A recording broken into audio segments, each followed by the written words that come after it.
Audio should be good.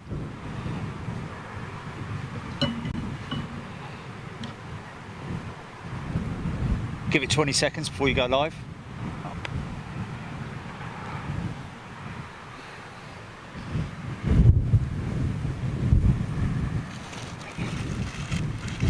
Chocolate chip cookies.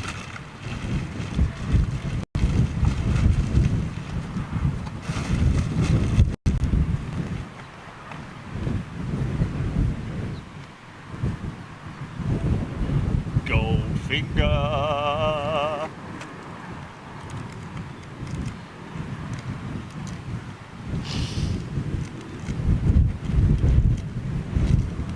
Oh man, typical French biscuits. They're minute, man. They look really big on the front cover, but on the box, but open them up and they're like, you know, an inch long, you know, and there's a million of them, you know. Like opening a packet of Dreamies.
Very Moorish though.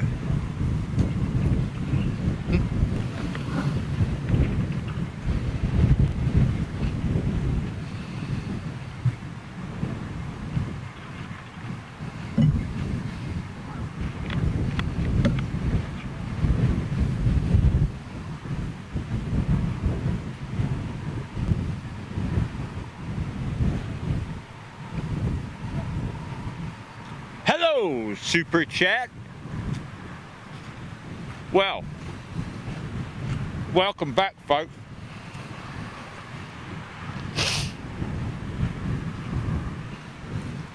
What happened whilst I was away?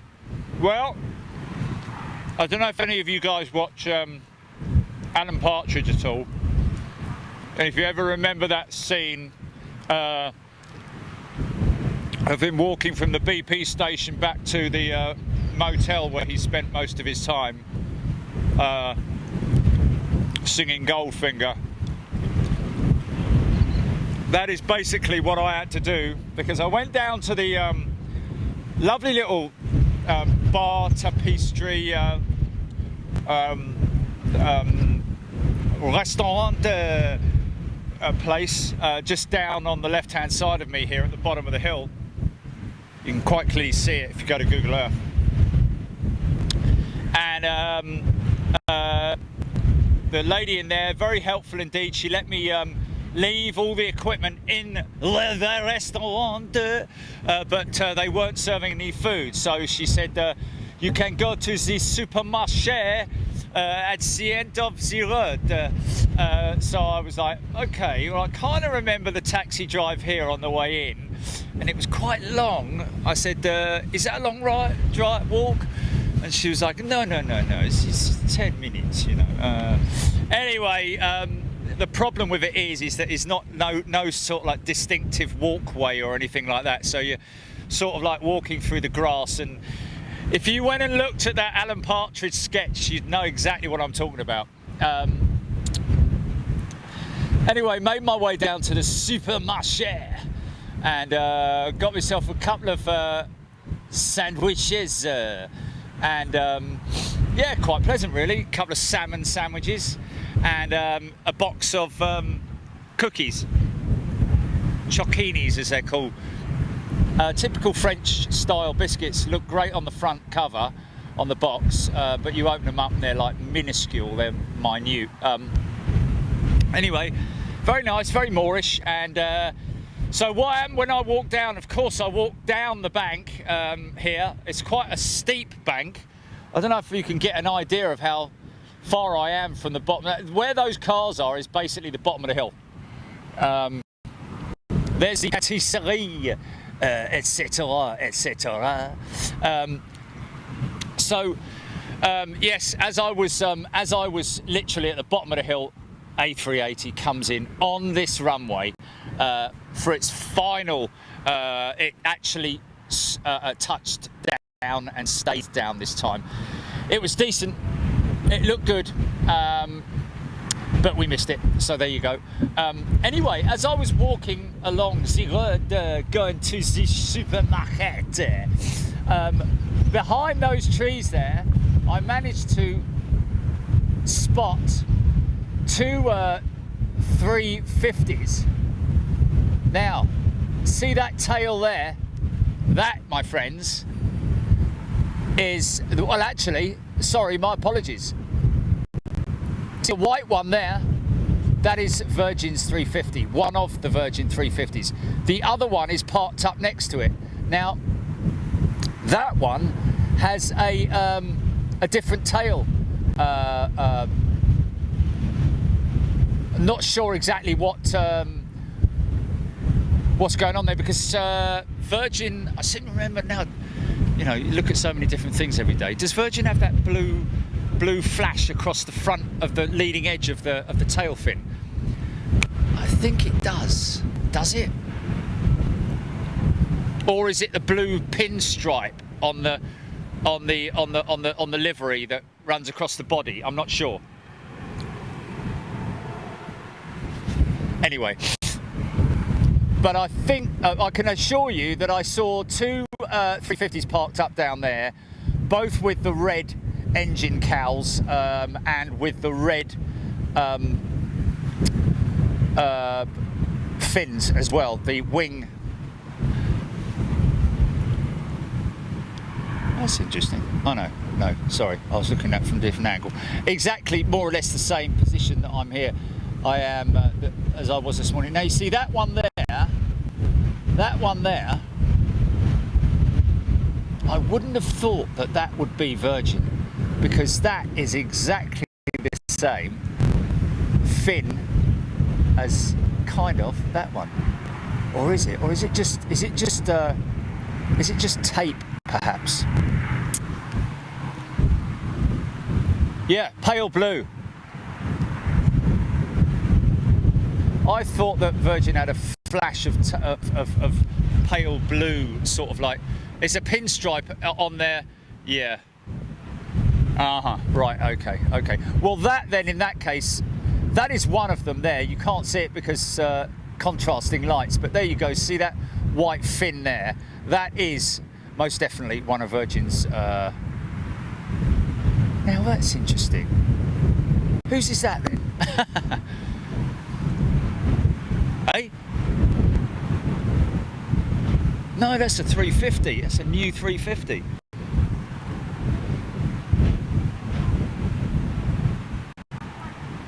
Oh, Lion Air, flipping X, sorry, yes. I thought you said Ryanair. It's like, oh. Okay, Lion Air, right, okay, yes. Yes, apologies. Okay, there we go, Alan Warren, Infinite Jet 661, Matt 52, Darren Golding, Tim Allen. He was just pissing John Bailey, Chris Martin, Stephen Forward, Shake Shaft. This could be it now, this could be it now. This could be it now. Yeah, this could be it. I hear something approaching. This is definitely CF6 power.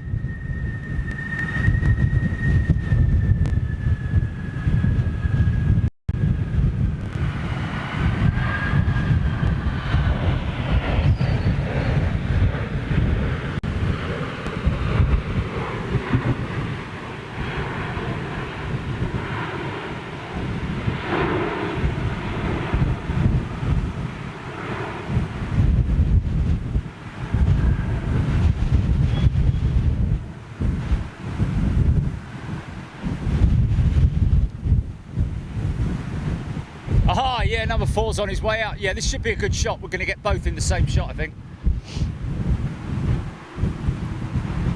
He's going to go out of this runway as well, hopefully.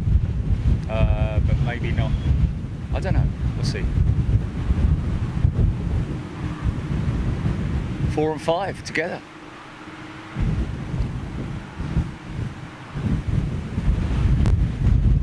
Give each other a salute as they go past each other, no doubt.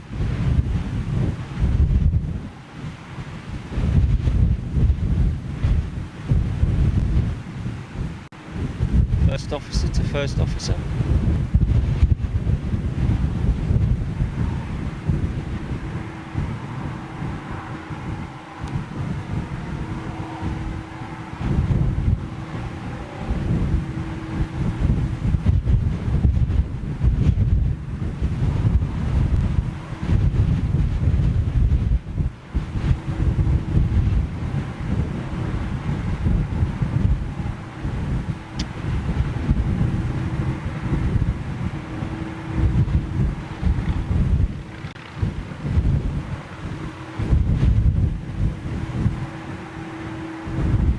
Feeling rain, man.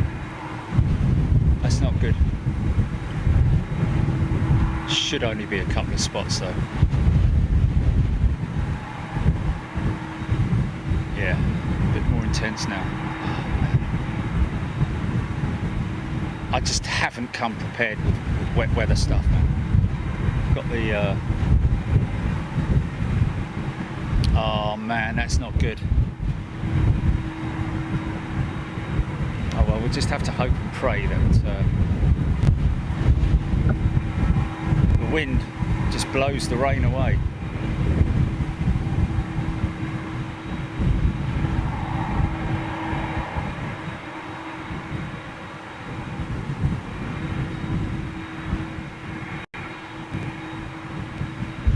Such a huge amount of reconstruction needed to manufacture that aircraft. Whole front end is completely oh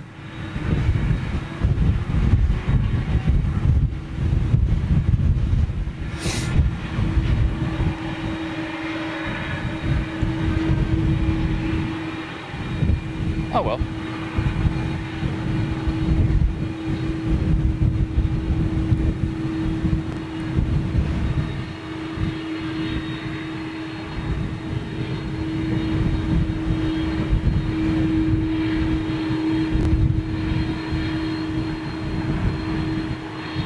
I think the fins, the rear fins on the horizontal stabilizers are literally for stabilizing the aircraft. Don't have any moving surfaces on them per se.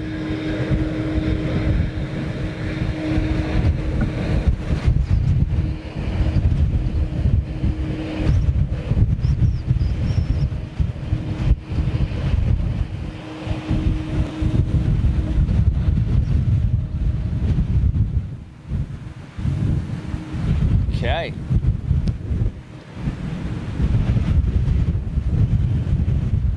Exciting.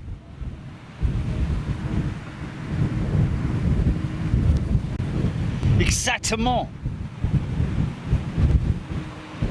Oh, Derek Heslop, A330 test flight looks to be coming back to Toulouse from the Med, just off the coast from Perpignan. That would be the A330 Neo, I'd imagine we're talking about there, the TAP A330 Neo. Thanks very much for that, Derek. Yeah, apparently it's 1 degree warmer in at Heathrow than it is in southern France today.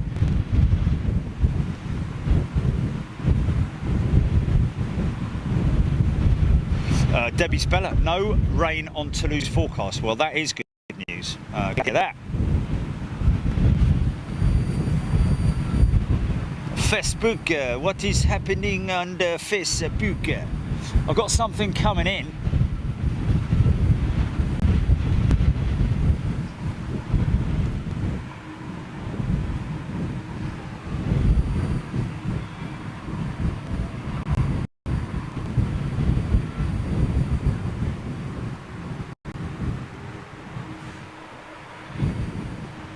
Oh, it's BA. Look at that.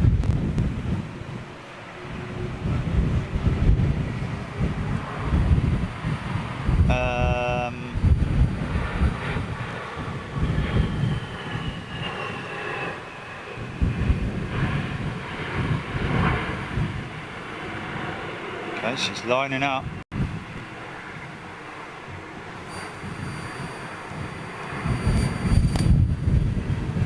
Mikey Van der Aaron in the house.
Yeah, I mean, I've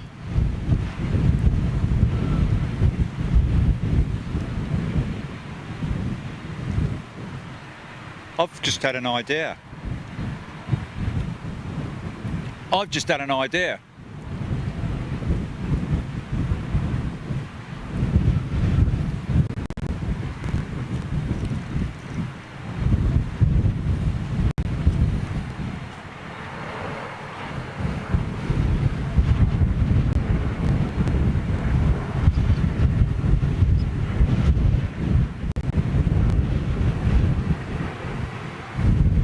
Just a minute.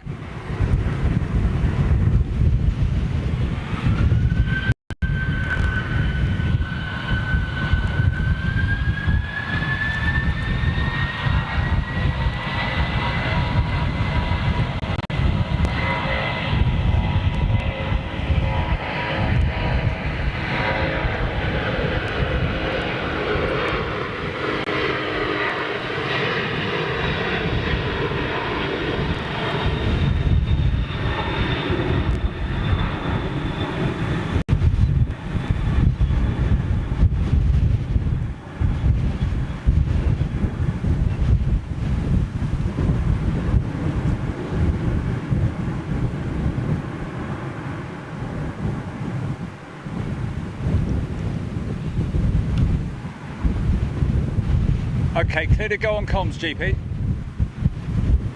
Sorry about that. Right, listen. I'm going to do something here. Bear with me, folks. Oh!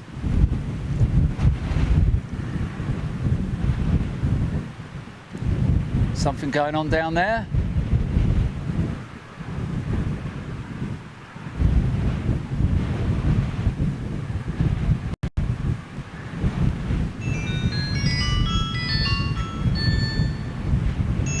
Hello there.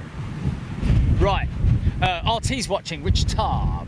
I've just had a thought. Watch me go. Watch me go.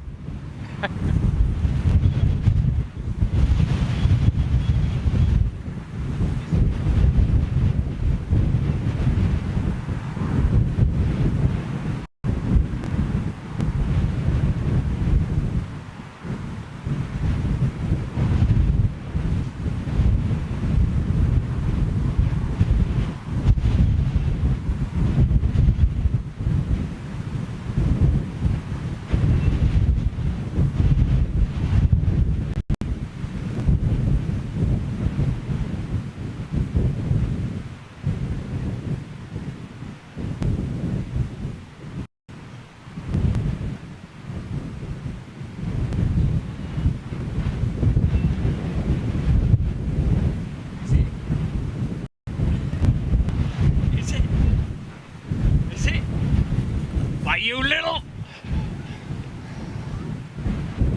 Oh. Okay. Now, what is interesting, I was hoping to get down further to see whether or not I could get those trees out of shot.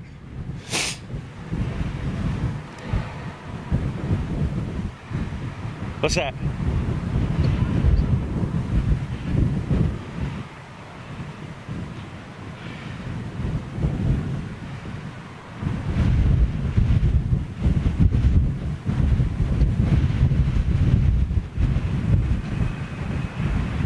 Oh, look, look, look, look, look.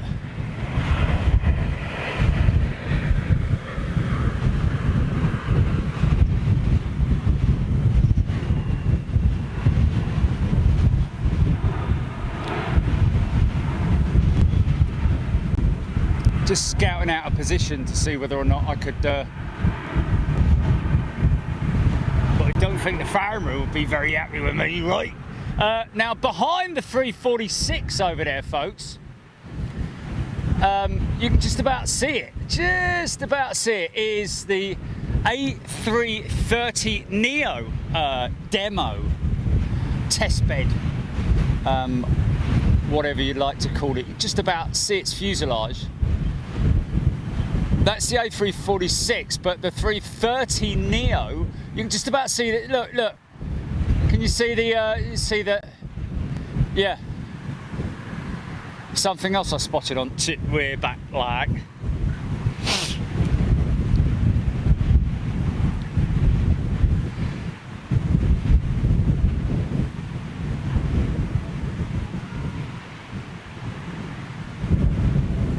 Well.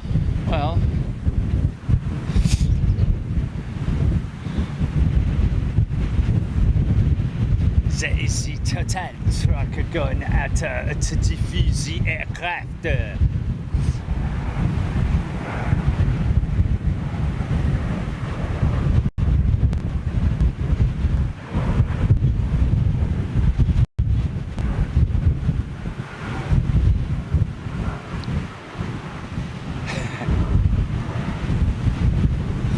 So definitely some activity going on over there. It's definitely something being pushed or pulled or tugged or... I can't quite make out what's going on there. Okay, so no engines attached to that aircraft.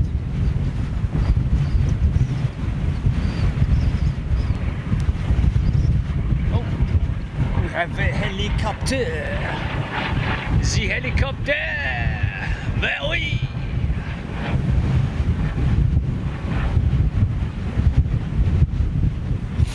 Okay, so back to that.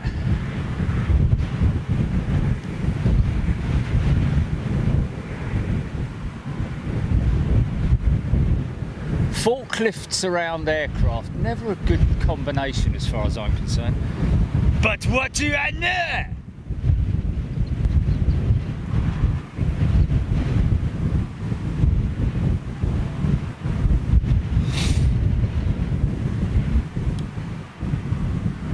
Has the runway direction changed at Heathrow?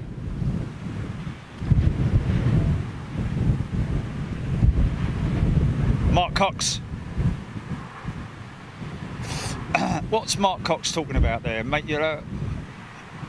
thank you, I'll sat nav it tomorrow. So, oh, we're talking about getting a, I think, Myrtle Avenue, possibly. Wow. Yes, folks, Wow is out of business. Is it? Is it really?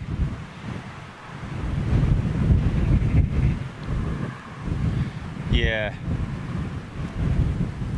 It's always a bit of a disappointment for 09s are just not as sort of you don't get as much option with 09s as you do with 27s. Obviously a lot more going on with 27s. You can be at Myrtle Avenue for landings on 27 left.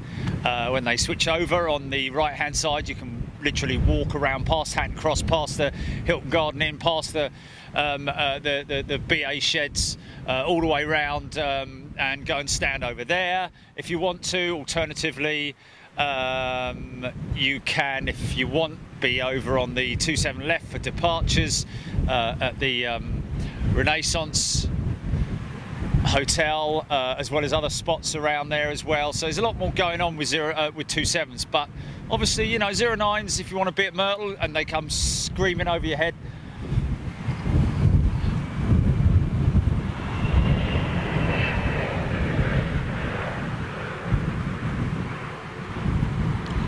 it's official, is it? Jet Airways is officially finished, basically. So this looks like a little ATR 72, perhaps. We saw one earlier on doing some rejected takeoff tests. That might have been brake tests, though. Never know, don't know.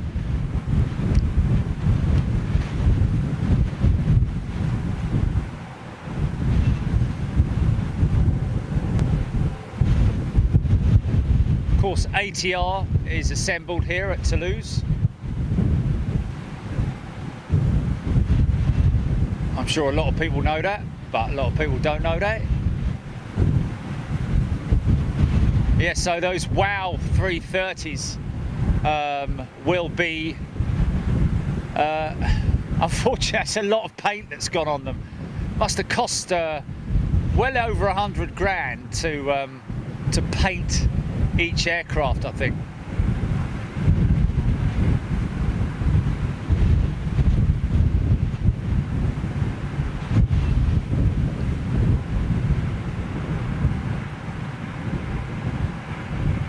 Oh, it's a hop. French regional. What you got? What you got? What you got? Oh yeah. Aha!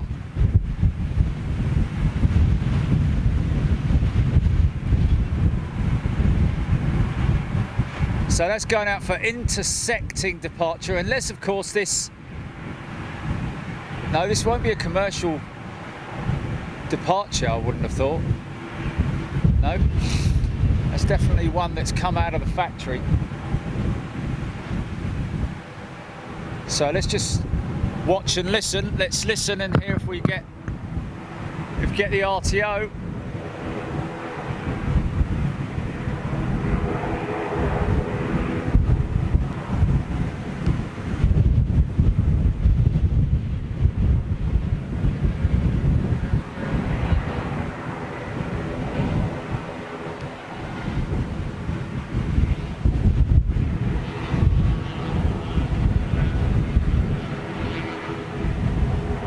Come to your comments in a minute, folks.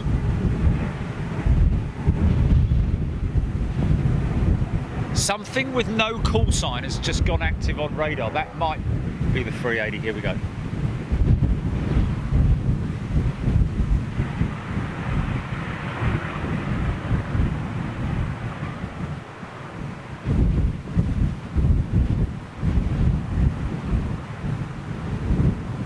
Nope, he's going out.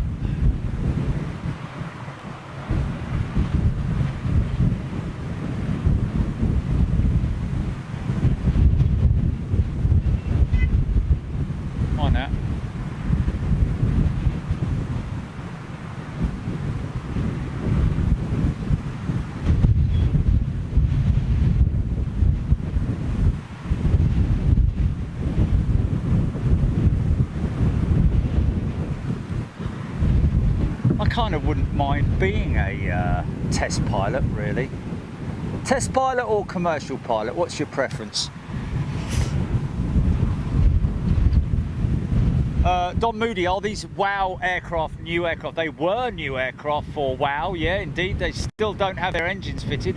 Looks as though they, look at the undercarriage assemblies all taped up. So that's mothballed basically at this stage, those aircraft. They will no doubt go in to have the paint stripped and then released, I'd imagine, put onto the... They may already have been leased anyway through the Airbus leasing program, or through, they may already be the under the ownership of a lease company, and they're just waiting for another customer basically to sign them up. They're going to be cheap, I have to say, because that is obviously an older variant of the 330. Not sure if they are continuing to manufacture the 330 for much longer. That variant, should I say, in the non-Neo variant. But yeah, great shape to see, obviously, you know, all taped up.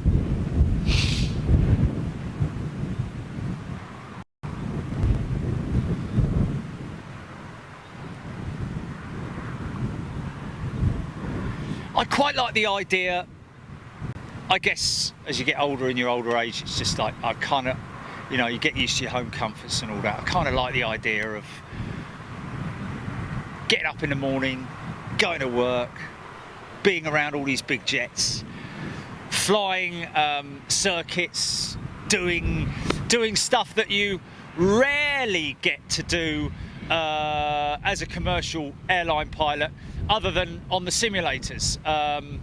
Whereas obviously as a test pilot, you get to do all sorts of, carry out all the scenarios that can come into effect. So, you know, incidentally, earlier on, Jilly, it was you said, what was it, ANA's pilots possibly being tested with that 380. So possibly a flight aircrew affiliation going on with that, on board that A380. I'm sure somebody else mentioned that earlier on in the show as well. Lucky Air 320 on ground radar now, coming from Matt 52. Okay. Okay, not seeing anything. That will come from the other end, I'd imagine.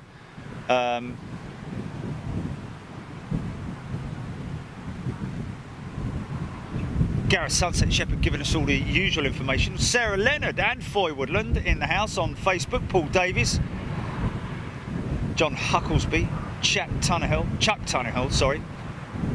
Any word on what becomes of the WOW Airlines aircraft? Well, Chuck, I hope I managed to answer those questions for you regarding those WOW aircraft. Yes, they will possibly fall into the hands of either another carrier, going back onto the books of the leasing companies, or the leasing company.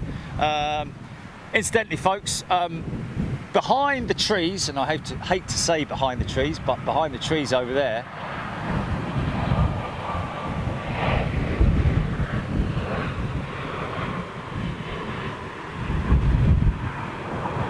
yes. Oh, was it? Oh, wow. Okay. So behind those trees over there, folks, for those who missed it earlier on, both of Virgin's A350s are sitting there.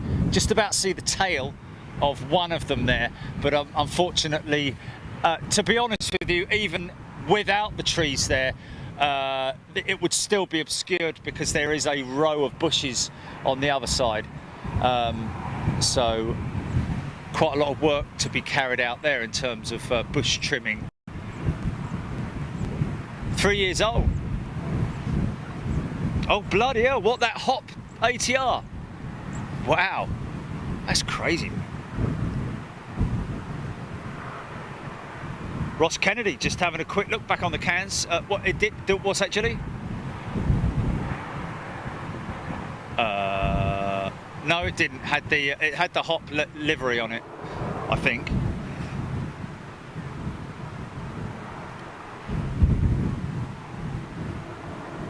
Oh, okay, Air India 320 Neo on its way back in from circuit tests, flight test.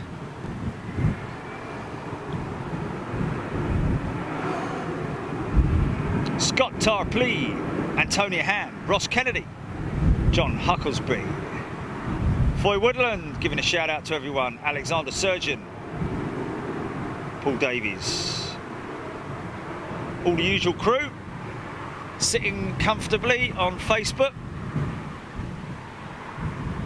Now, I'm pretty sure they're not Neos. I don't think they're Neos. I think they're, I might be wrong, hold on. They are Neos. My apologies. Wow. Oh, yeah, exactly. Yes. Who was that who said that? Mark Lynham. Yes.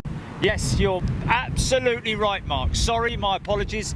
They are Neos. So, well, I mean, the same thing applies. They will go back onto the book of the leasing company and be stripped of that livery, which, to be honest with you, is one hell of a lot of paint to strip off. Whether they actually got to the stage of having their engines attached, we don't know. But yeah, my apologies, and well spotted. Indeed they are Neos. I should have looked at the wingtip, because that's definitely the giveaway.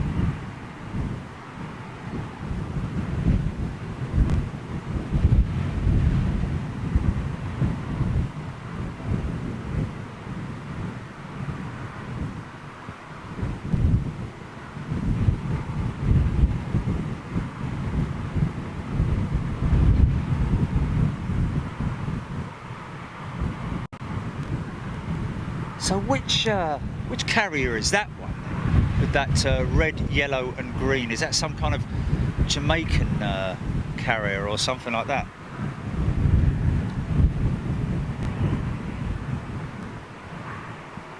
Colin Leslie, those are no engine option.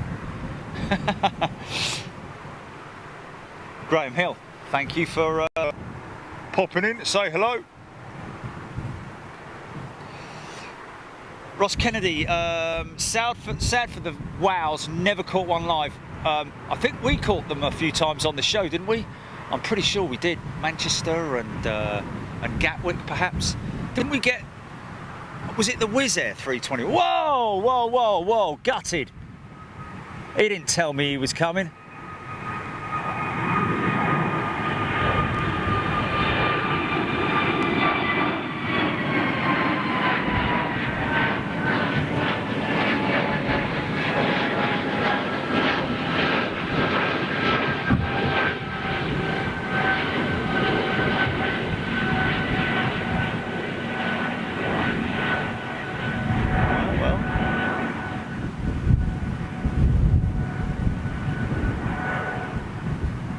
Senegal.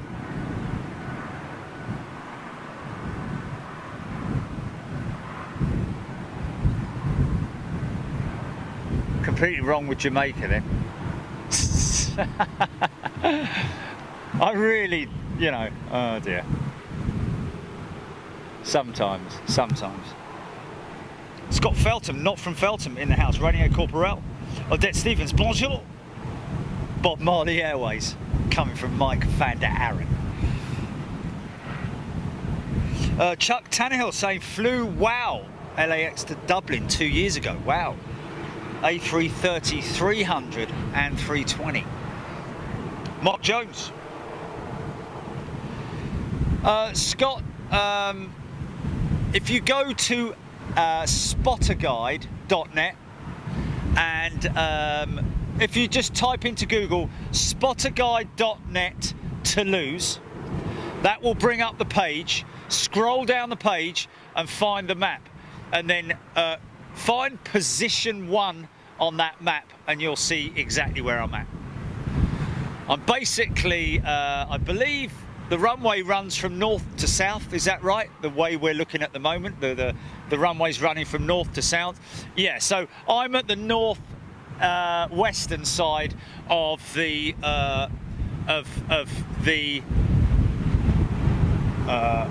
western runway, if you see what I mean. The western side of the airfield. The opposite side to the commercial airport itself, to Toulouse itself, the airport. Bit of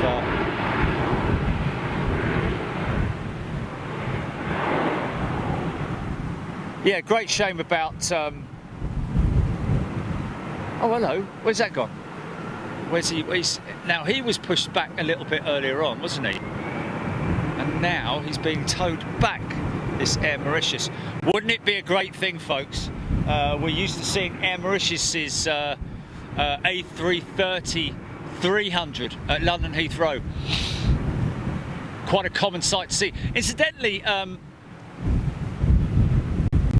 Berlin Air, is it Berlin Air, the 330s that go into Heathrow? Is it Berlin Air?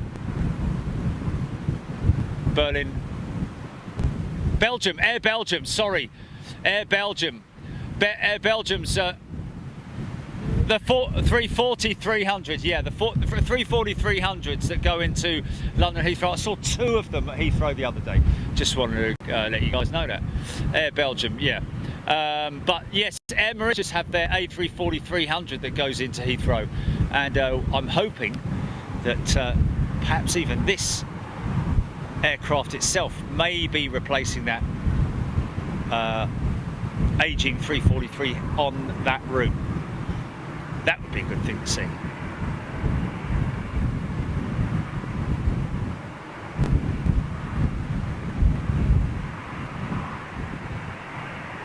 Did I say 350 just then? 330 Neo? Yes. Yeah, 340 300s, yeah, yeah.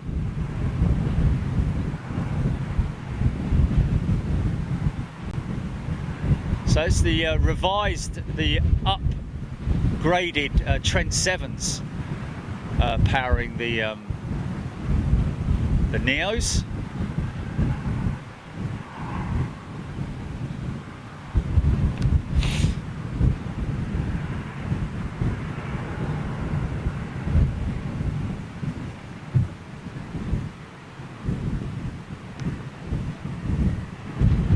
Okay, that's interesting. Thanks, John Hughes II, for that, giving us the info on those WOW 330s, those Neos. So there we go. So first movement of an aircraft engineless today. Get a good look at her. Primed body. Which airline's that then?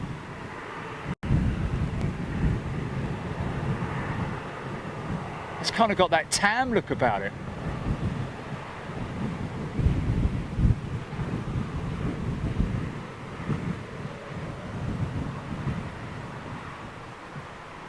Look at that Airbus production aircraft.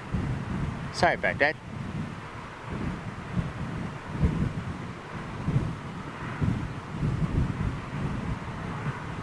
Ah, she's going to come right past us. Either way. Possibly, I don't know actually. That can't be a production. That can't be like, you know, a test aircraft, because that's.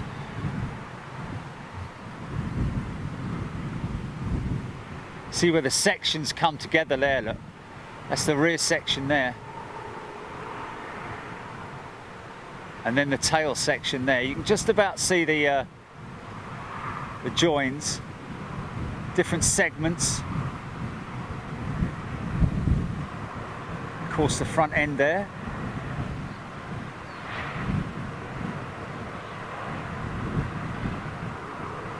Wow.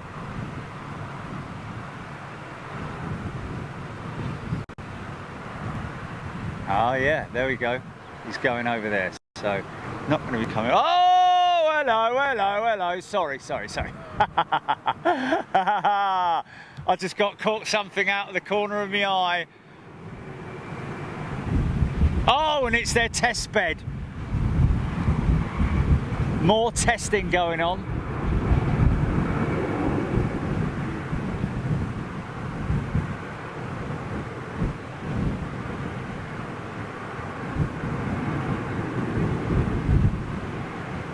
You remember the A330neo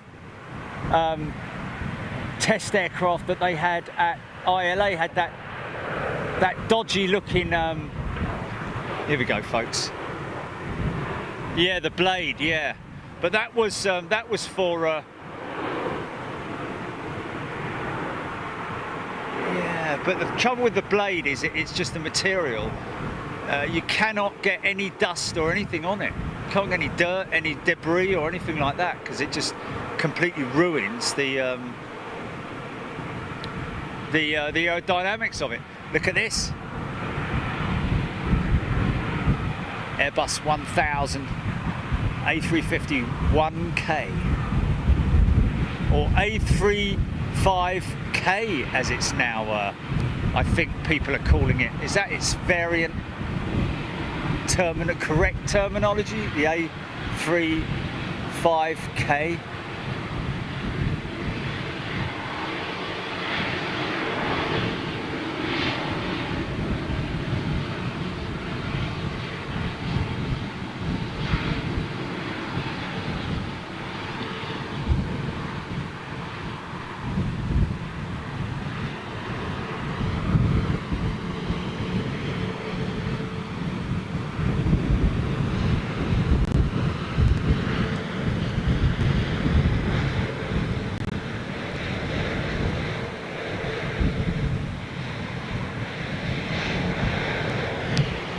So is this is possibly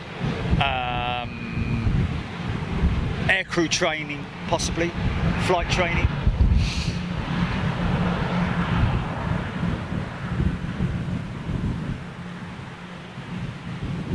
Tim Harvey saying Emirates should stop flying their Neos to Perth soon. Yeah, sorry guys if I got my 350s and 340s just my aircraft call signs mixed up a couple of minutes back, so apologies for that. Say a bit there.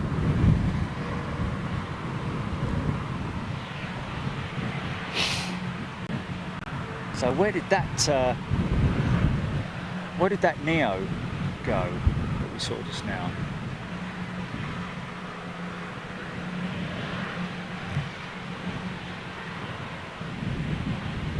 Megs Thompson, John Hucklesby.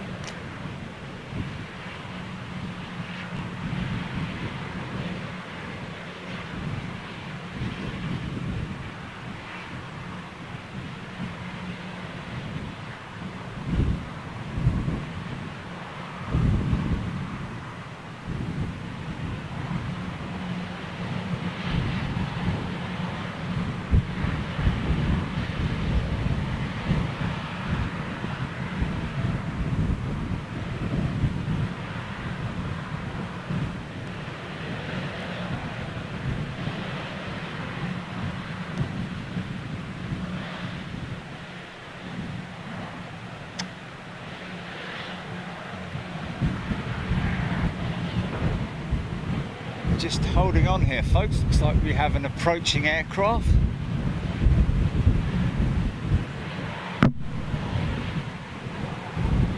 Wow. Old Trev would be in his element over here, wouldn't he? Tugging, towing and doing all sorts of things. Security Man 1960, are you near the radar tower? Yes, I am. I got the radar tower right behind me, Security Man. Oh, here we are. Map 52, the 330 with blue tail is high fly, check registered. Well, there we go. Thanks, mate. Thanks for that. So, that's it there. High fly.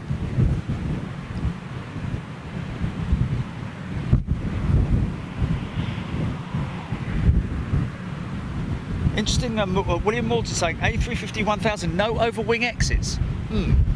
That's something I haven't noticed, but we'll have a look out for that, that's for sure. There seems to be one there.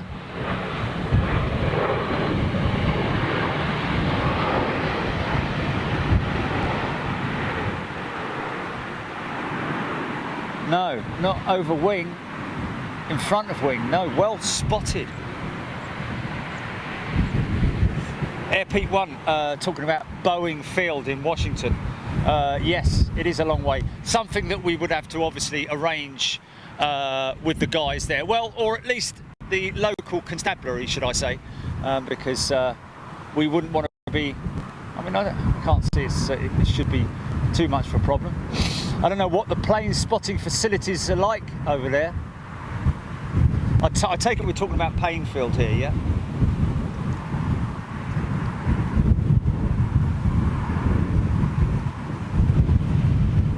Yes, interesting spot there. No overwing exit on the 350.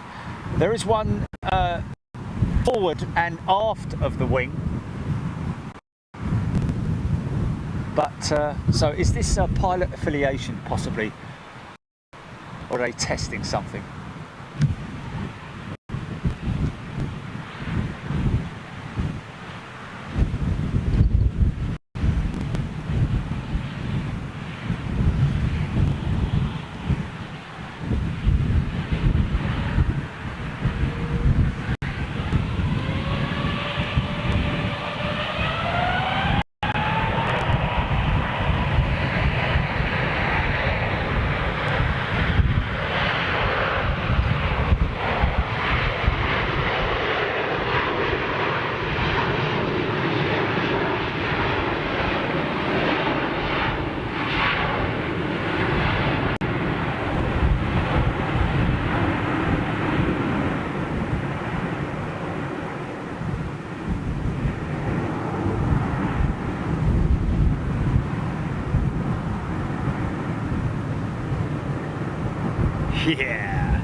Yeah, those XWBs have done a few rounds, that's for sure.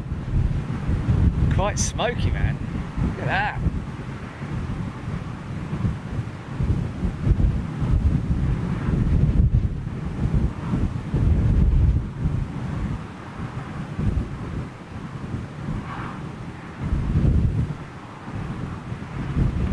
I was going to check this. What have I got left on this? Look. 31%. Okay. Right, well, we will just keep an eye on that.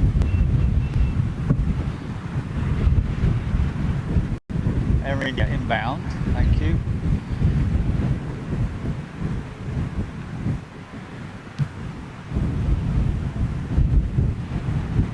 Security man's going to Boeing Field in September. Well, I'd certainly love some feedback. I mean, I'd like to know. I mean, if we were able to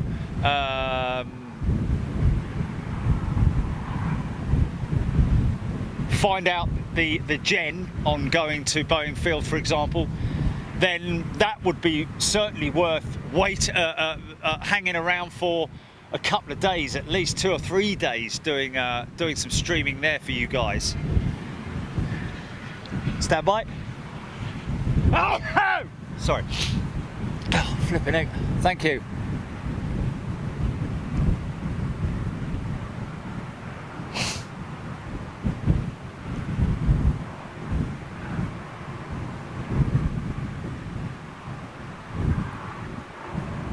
Seen that up at Manchester a couple of times, haven't we?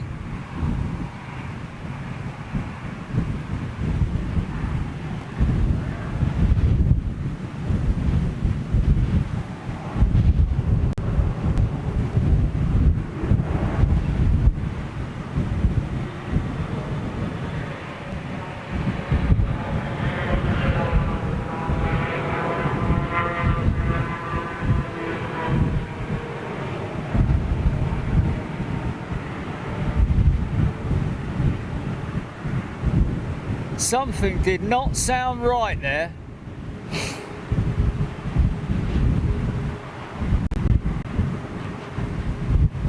No reversers, all on the brakes, and it came to a stop just like that. Wow. Something just didn't sound right there. Sounded like it had a, you know,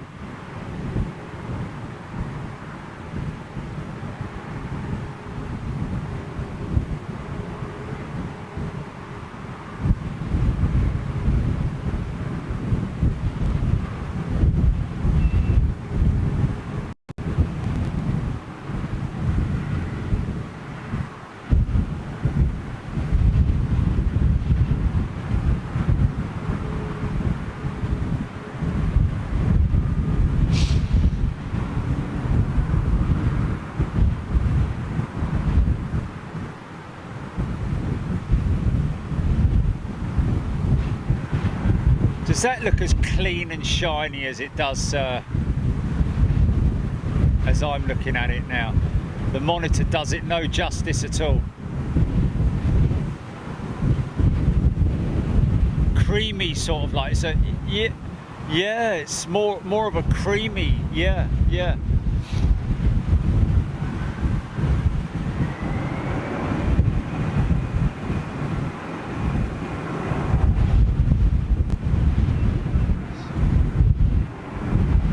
One for the Dutch crew.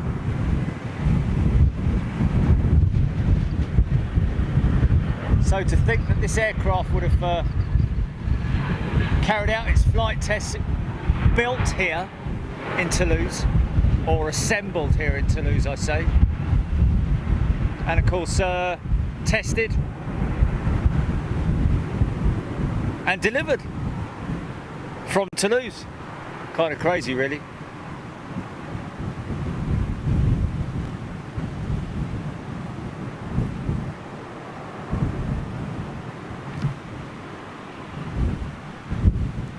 So what we got?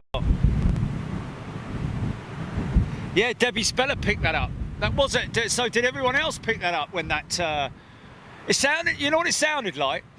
Well, what it sounded like was, you know, when you're driving your car and you run slightly off the side of the road and you hit those rumble strips on the paint. You get the white lines with the rumble strips between junctions and stuff like that. It sounded a bit like that. Jup.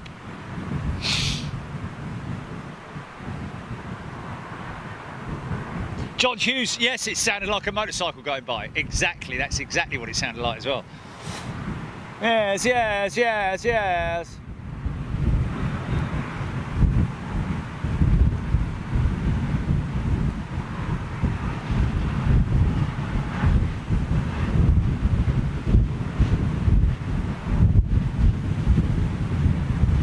Yeah, Leslie saying that on Facebook didn't sound very well. No, indeed. But what was impressive was everything was on the brakes there. No reversers at all. So maybe that was the resultant noise.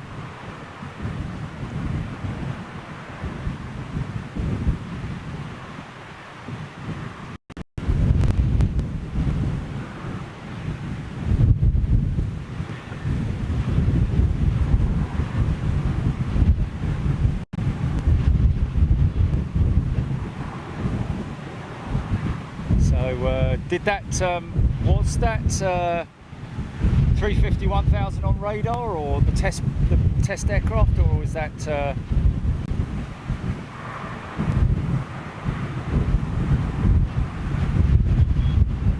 and climbing?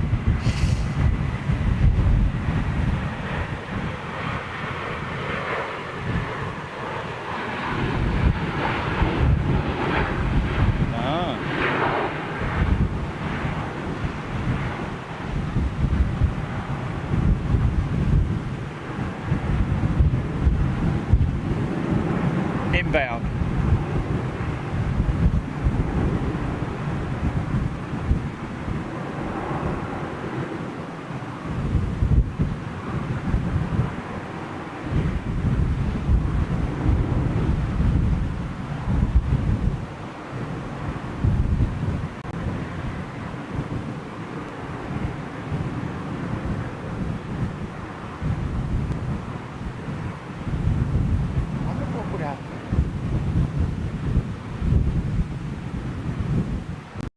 You know, one thing I didn't do, which I oh! Sorry about that. Hello. Oh my God! For just a second there, I saw a flash of red. Oh look, it's doing F tests.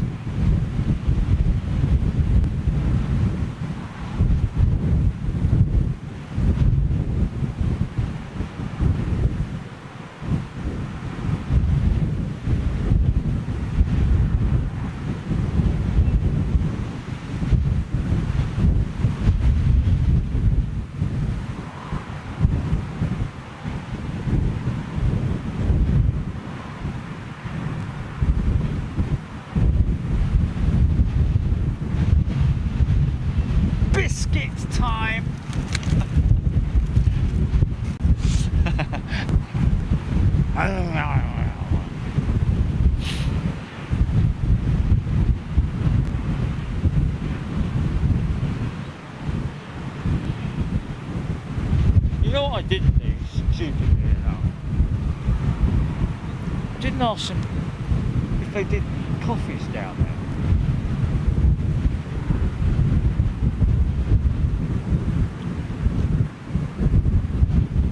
Well,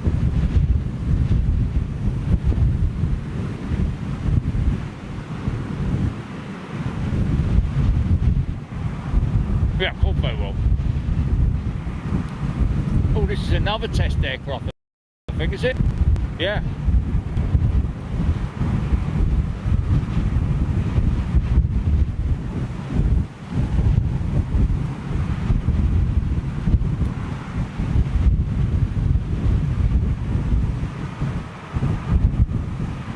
Making micro adjustments with the front wheel.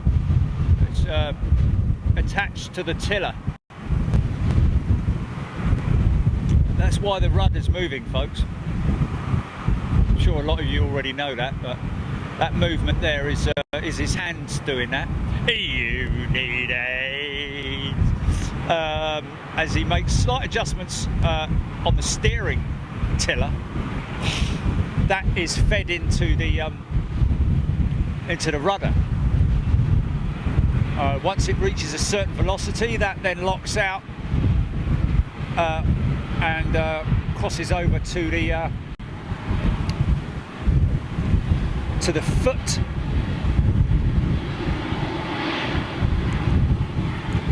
rudder pedals. Oh look, reverses. Look, it's got its reverses on. Wow, how cool is that? So that's a 900, is it?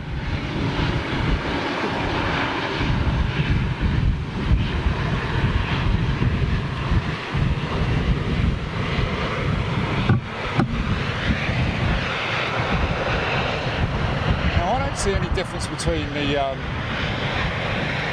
winglets on the 900 to the 1000, to be honest with you. Someone said about the winglet size being different on the 900 to the 1000, but I personally can't see anything different there. See, I could definitely run now. Get coffee. I'm pretty sure I'll be alright. Unless the sheep nick the camera.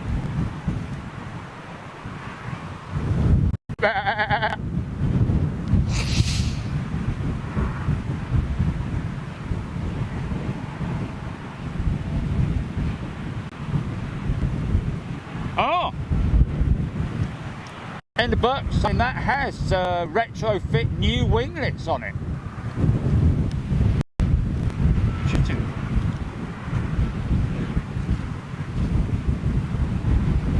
So are we now saying that all 900s that come out of the factory are going to have the big winglet on it? Oh, get me down to one port. That's not good. Which port?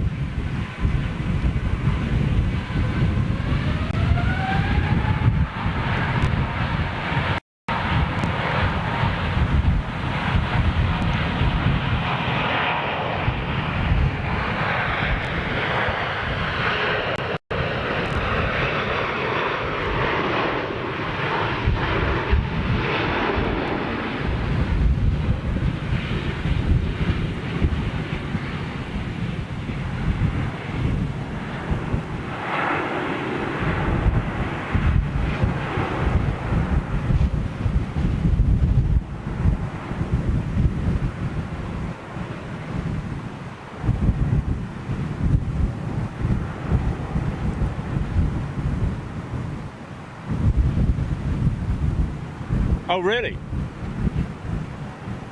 Nice little RTO there.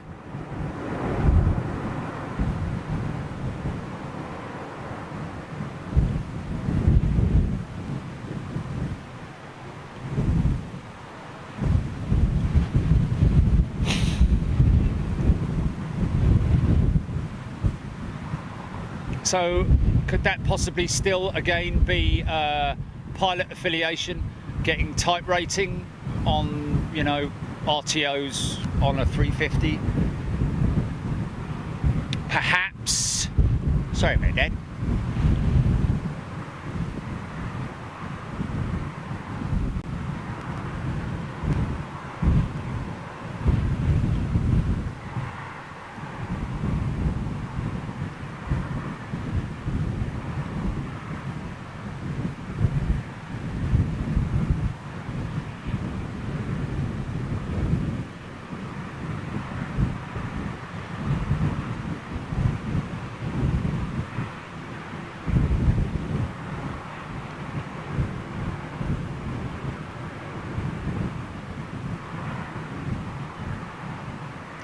He's run that one a long way down there, and his reverses are still open.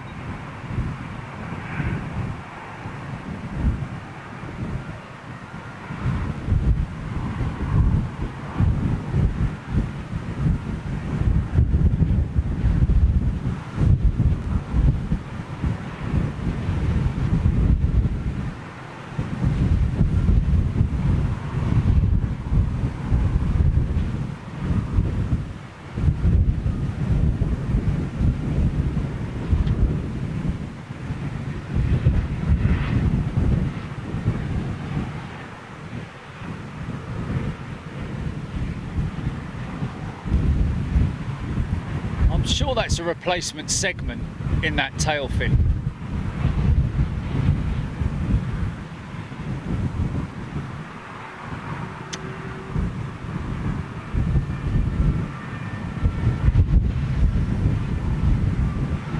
Well, that's him for now.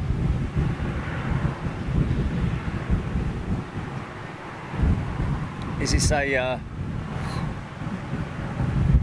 whose is this? Commercial flight, obviously, I appreciate, but is it Titan, is it?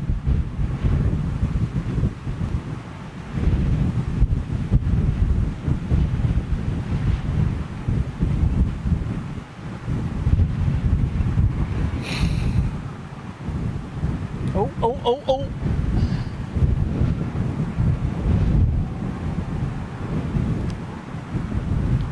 So she didn't have her engines on her.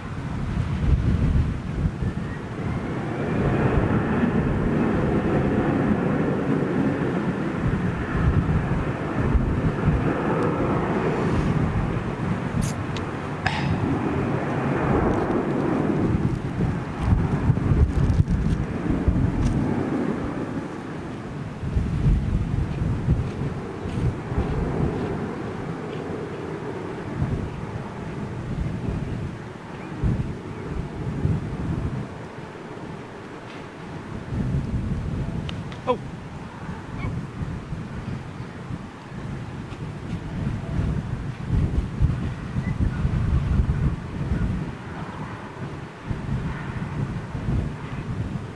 Sarah, none shall pass.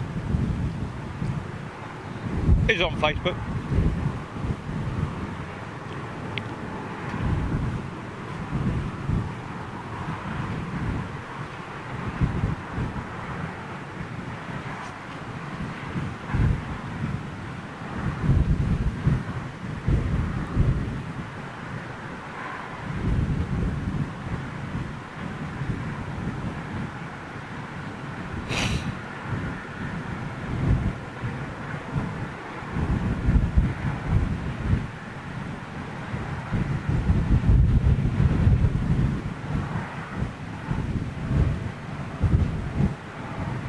So that's interesting. A350 without its winglet attached.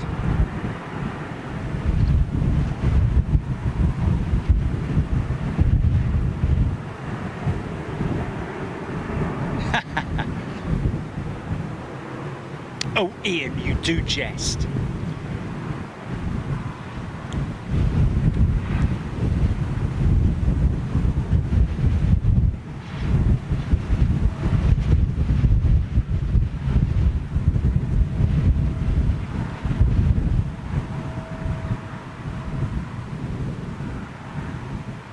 Stephen Luscombe, thank you very much indeed.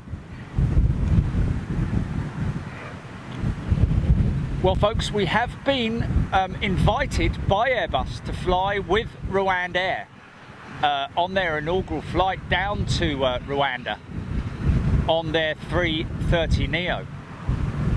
So this may be the one that we're going to be flying on.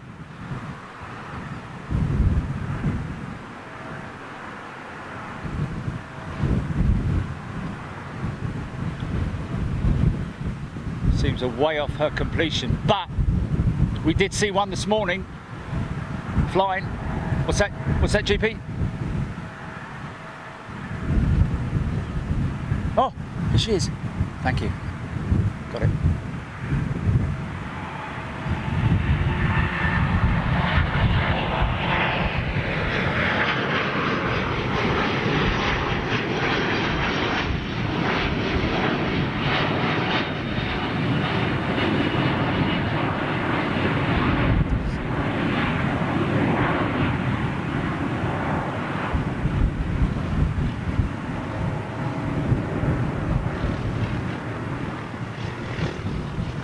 rewind it on YouTube, can't you?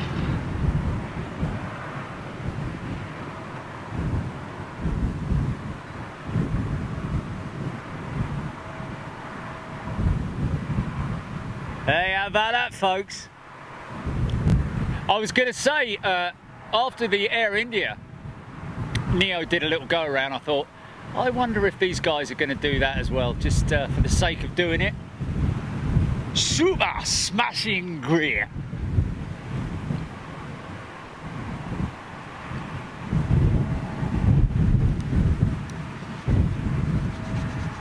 Yeah, that was fabulous.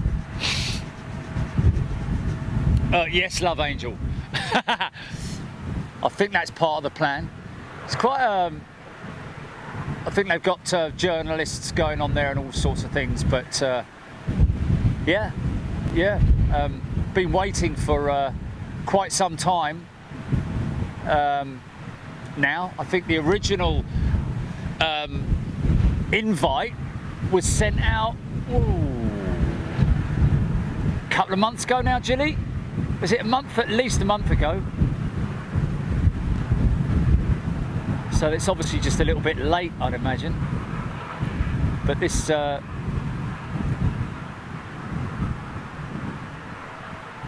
13th, wow.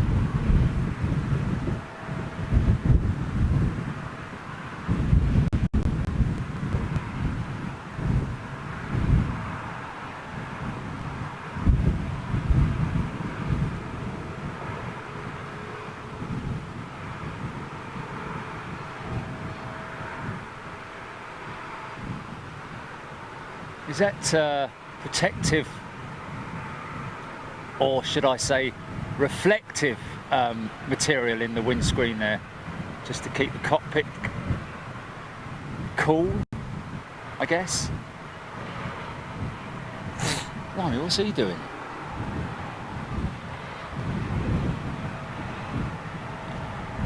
ILS synchronization, perhaps? Where's he going? He was going to land.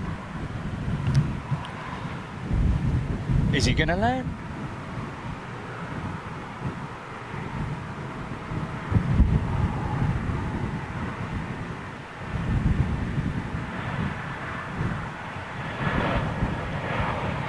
Blimey, used to lose a bit of altitude.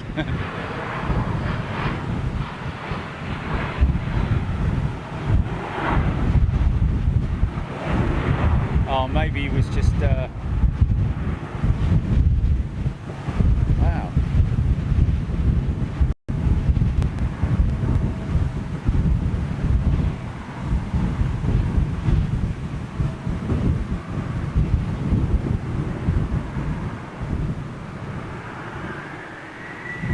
In your own time, son. Gets dark at 9 o'clock. Flipping heck. Look at the diddle plane on the big one-way. So Rwanda Air now parked up.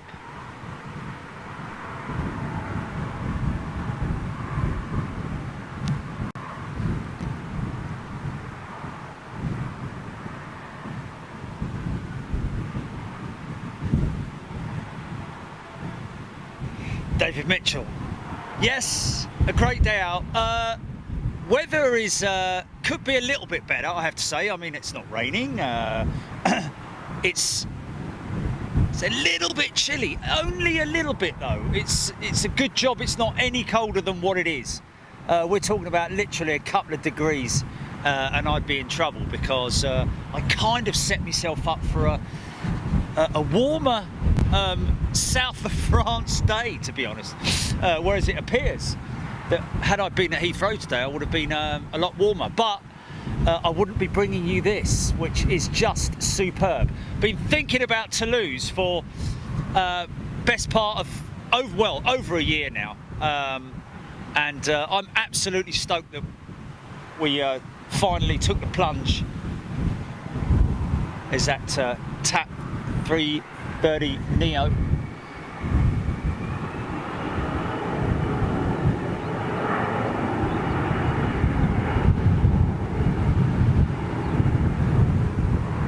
Oh, mind that.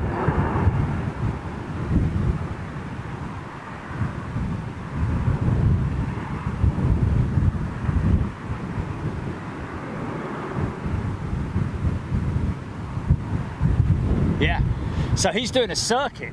He's literally going to do a circuit, unlike the early aircraft. So,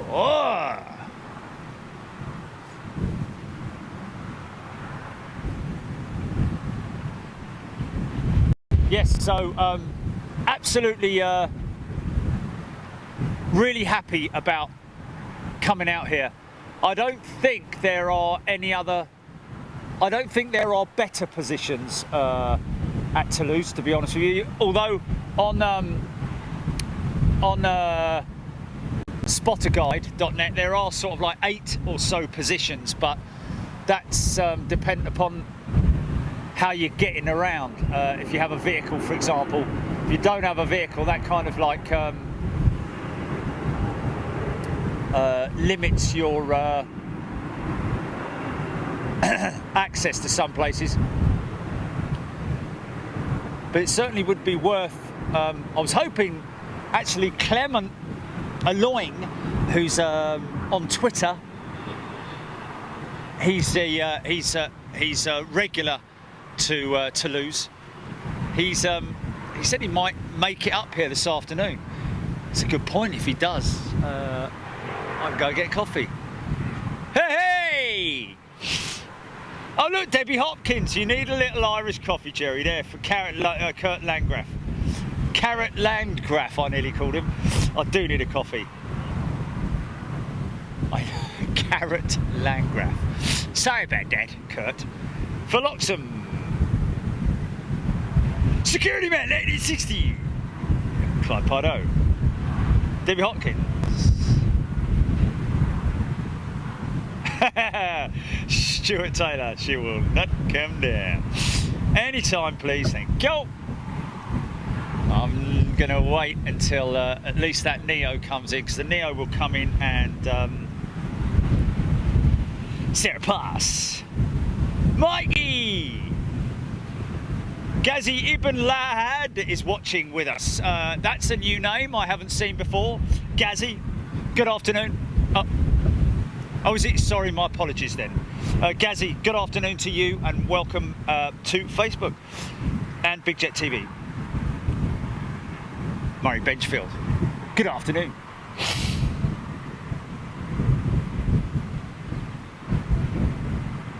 Yeah, they're having a proper face-off. Somebody saying that. Scott Tarpley.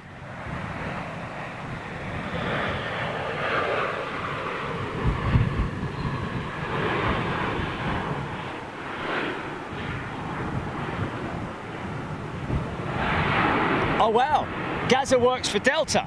Oh well, there you go, Gaza. Is it Ghazi or Gaza? Ghazi. Ghazi. There he is, look. Delta A330 Neo, mate. Such a shame, we just want to see the BA 350, man. I want to see the BA 350 or the Virgin 350. The only British airline that we can see today, folks, just on yonder hill there, is the white tail of Virgin's A350. That's all you're going to get for the time being. Nothing else. Not a sausage.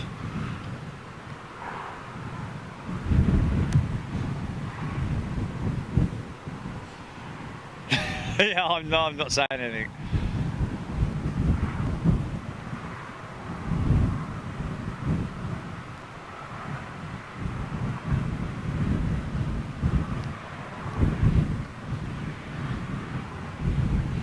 Ghazi, my first live show in a while. I get to pop in every few months. Cheers, Jerry. Every few months? Wow. Well, mate, we appreciate your support, mate. If you're only watching a show every few months, I hope you get to watch the replays, though. And we're glad to have you along. Paul Davies. Now, he's what? No, he's not waiting. I thought he might be waiting for something. That Tap Neo, we need to keep an eye on him, because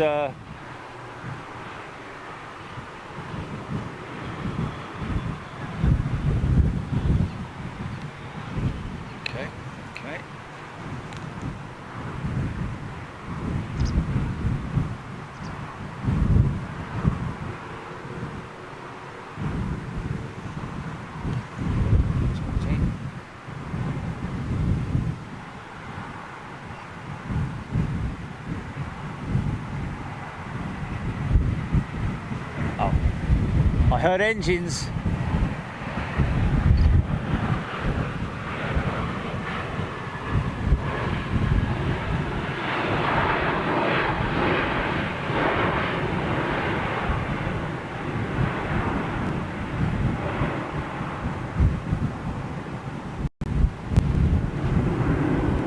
Check battery power. Checking battery power. Check the battery power, sir. Check the battery power, Will Wilson. Check the battery power, sir. It's Jones, isn't it? Corporal Jones.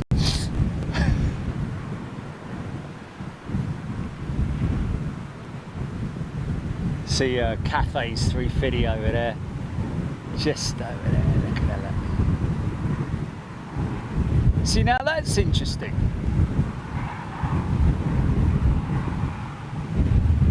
That's interesting. Is it just me, or is there something wrong with that livery? Livery. Willis Waterwick. I'm afraid we ain't got a Waterwick, sir.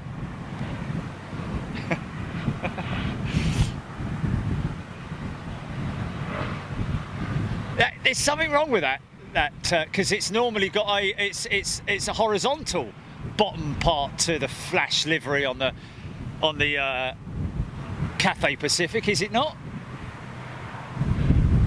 Wise guy, yeah? Let's just have a look at that, shall we, son? TAP 330 Neo. Anything happening? 2,000 feet, right, okay.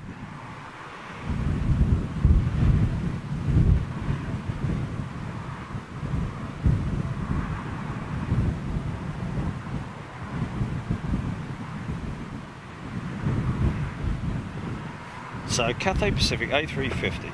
Oh no, it is angled like that. Sorry, my apologies there. Looks like it's had a bit of a pasting, to be honest with you, and that flash on the leading edge as well. That's not normal. Oh yeah. It's got that little sort of like, I don't know. It looks a bit. Oh, the rudder's cranked over slightly, but that white spot below it and all that just looks a little bit sort of like, I don't know. I don't really know. Right, I'm just waiting for the TAP 330 Neo. In all this time, I could have run down here and got a coffee, couldn't I?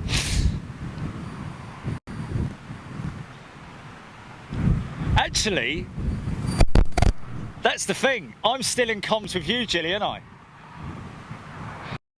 So, yeah, you can watch if someone comes towards the camera. You can say, someone's coming to the camera! Don't panic! Oh my God. Oh yes. No, I wouldn't have done it then. I would have come back. So if I keep the camera pitched at that angle there, then you'd see. But no one wants to see bushes, do they? But somebody could approach from the opposite end. Well, I don't know, man. There is.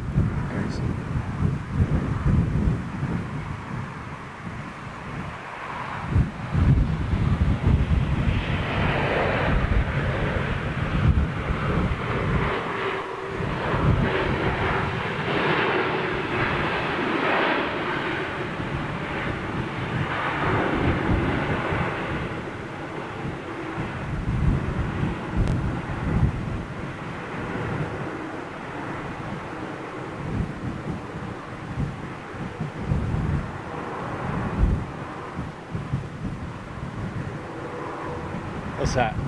What's that?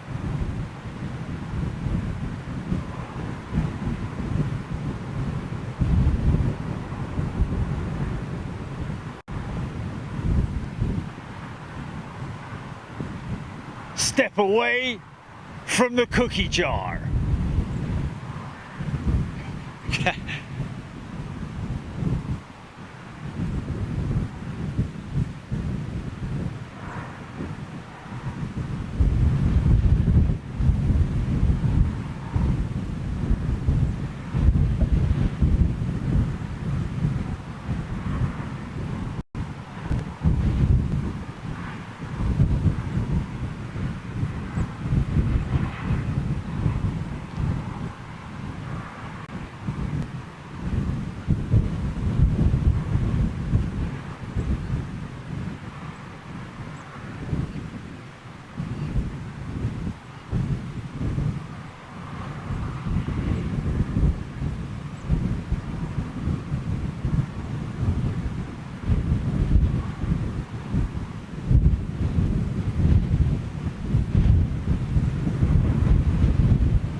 So go for it.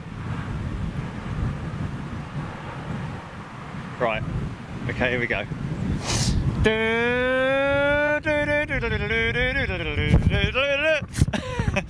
Right, okay, so I've got you on comms, Jilly. You ready? Okay, see how long this takes. On your marks, get set, go!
wait for this.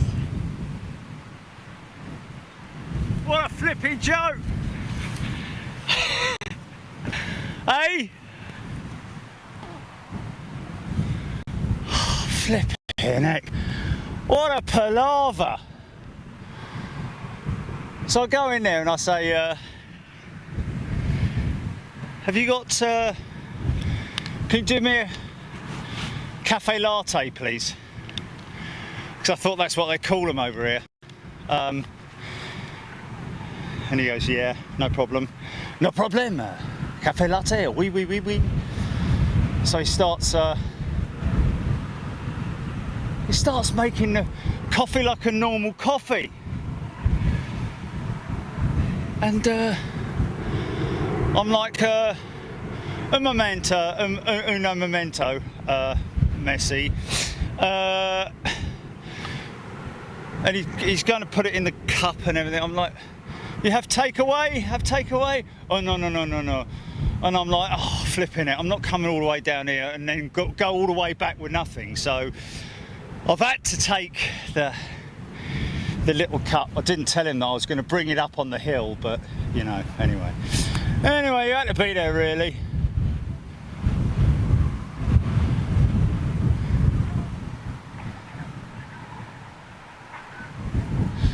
Oh, I'll tell you, it's a flipping walk up that hill. Anyway, I've got a coffee. Anything happen? Any wildlife or nothing happened really, did it? Why don't they move one of the...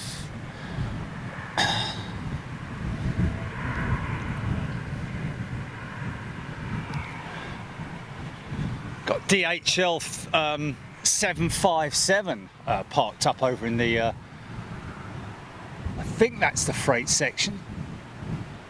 Oh, hello. Whose 76 is that? Star Air 76. Wow. Didn't we see a couple of those at Cologne? I seem to remember. Yeah.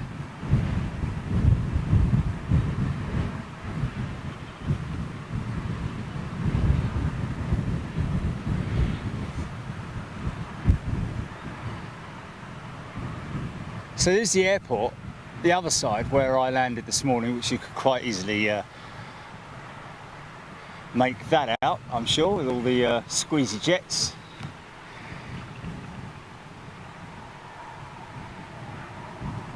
Cafe Ole! I thought, you know, oh well.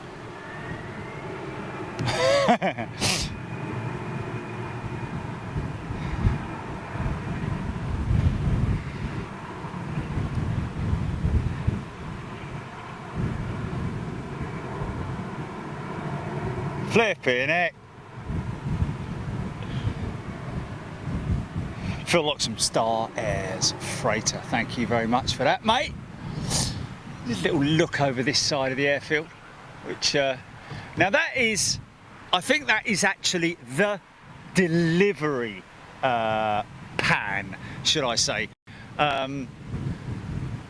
or at least pre-delivery or the handover flights. This is where we were with, if you remember, me and Arif were literally on that grass segment down there whilst we filmed the Lufthansa 350 going out, Dortmund, and excuse me a sec. Ah, flipping heck! Thank you. Yeah, that's a good point. Someone just asked Debbie Speller, is the coffee actually all right? Well, hold on a minute, let's just put a biscuit with it. That's why they're small biscuits in France, isn't it? That's why they're small biscuits. Because they have small coffees. Yeah. Mm.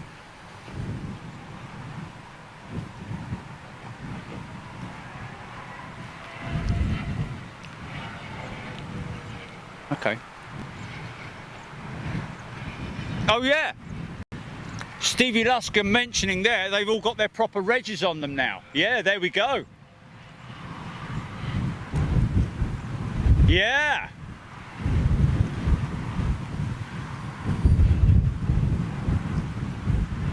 Very good point there, mate.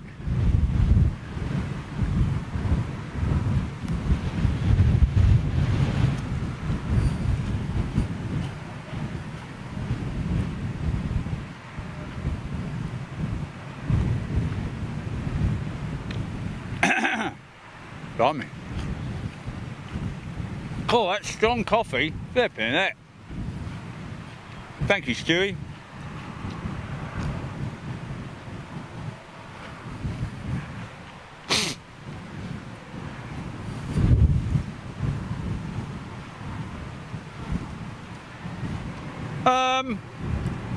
Michael Field's saying about handover being in Germany. Oh, ha, Hanover. Ha, ha.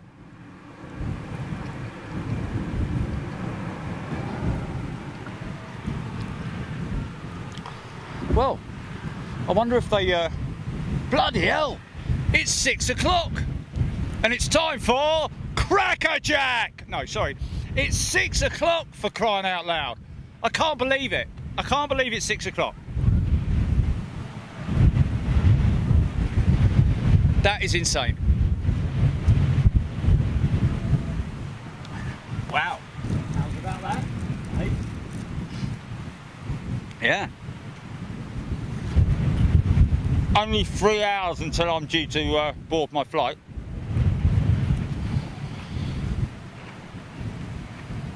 Oh! Stephen Ford says, looks like the 351,000 is on its way back.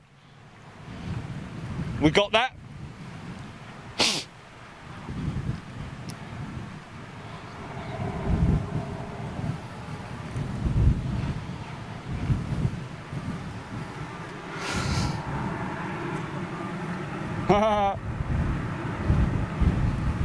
Oh, look at that!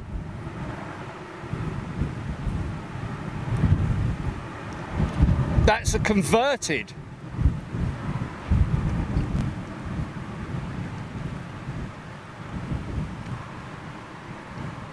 Now, am I right in saying that's an ATR 72 converted to jets, with jets on it? We've seen something like that at Manchester, I think, have we not? Or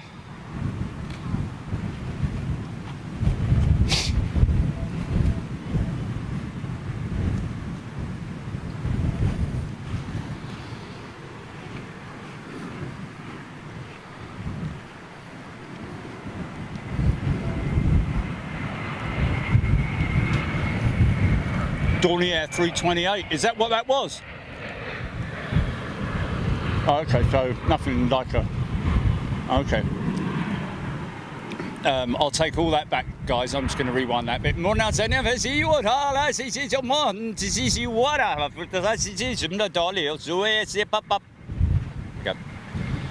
So that's a Dornier going out, I think. Nothing like an ATR 72 with jets on it. I don't know if anyone has ever mentioned that before, but there you go. Is that...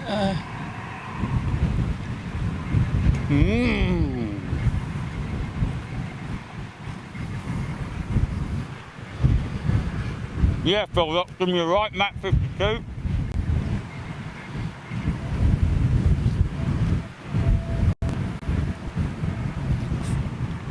Yeah, there you go. Phil Loxham, Dornier 328 jet option. So, was there a Dornier 328 with a prop, turboprop, prior to that? What's this? What's this? Oh, look! That's doing a go round. What's that all about?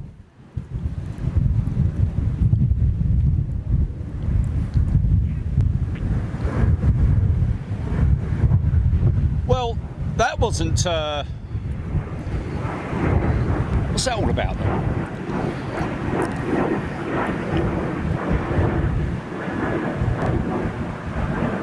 It is.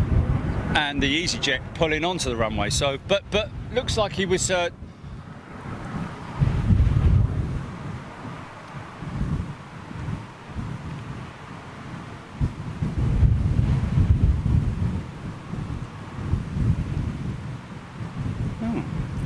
Oh, look at this, look at this, look at this.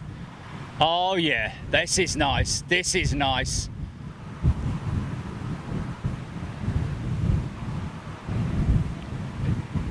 Being towed.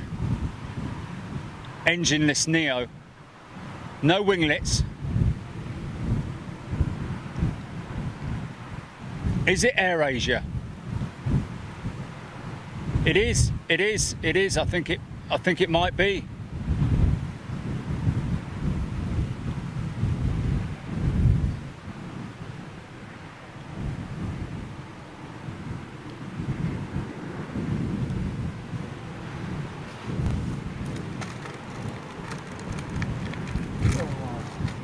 Last two biscuits.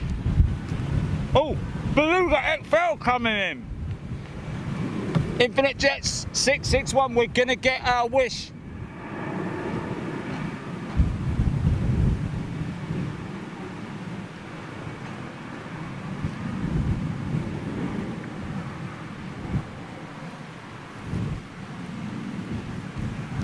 So, wow.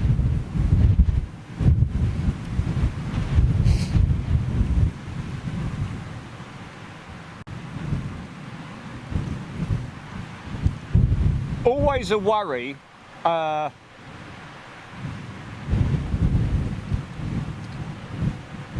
coming and doing something like this at an airport where you might get quite a lot of sort of like blank spots, but to be honest with you, I think I'm absolutely amazed, A, where the bloody time has gone, and B, that we've managed to get so much good quality stuff. And keep everybody entertained, of course. No, it's not AirAsia. No, it's not AirAsia. Yes, it is AirAsia. It is AirAsia, yeah. Oh. Bap.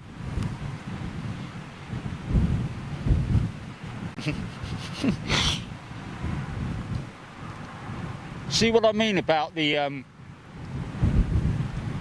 dodgy spray nose on the radome? I wonder if they're, I think they're just temporary covers. I don't think they're the actual physical radome. I think they're just a radome, like a fake radome, at this stage of the build, perhaps. Because it's kind of ironic that all of the aircraft in this stage of their build, like for instance that 330 over there, along with the others, have got that sort of like temporary radome. Oh, Matt 52, thank you so much. Not finished yet, of course, folks.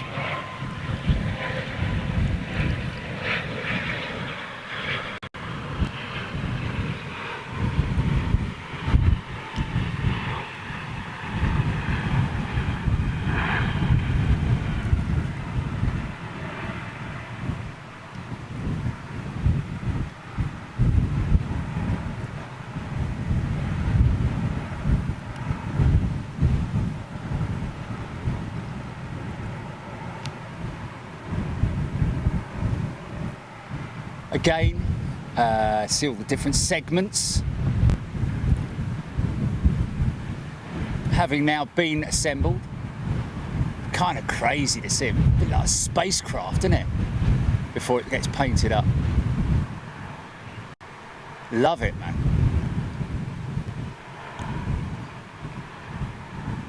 Quite clearly that those segments there.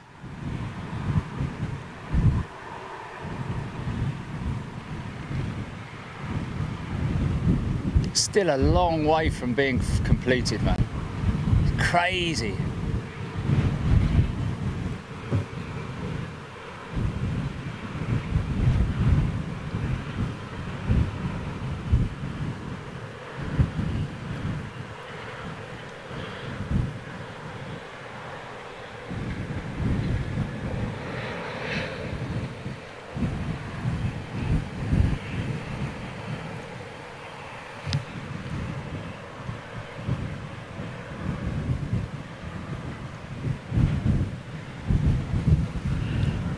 followed by wait for me, I'm coming, wait for me.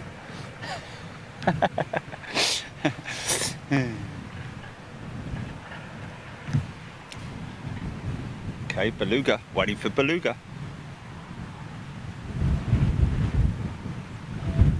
Well,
could be an executive of one of the airlines, could be a CEO of Airbus. You never know who that is.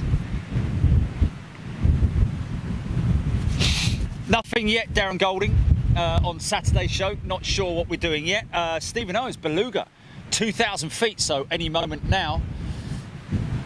Expecting to see the XL. Wow. Well, we've had everything. We've had everything we wanted, haven't we? Absolutely everything we wanted, except for BA, of course, yeah. We had military. We had, and we're going to have Beluga XL.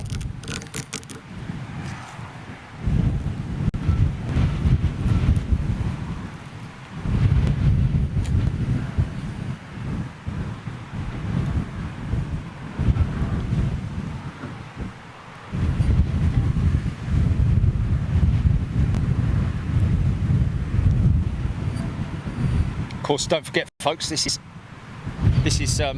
built around the A330 platform as opposed to the A300.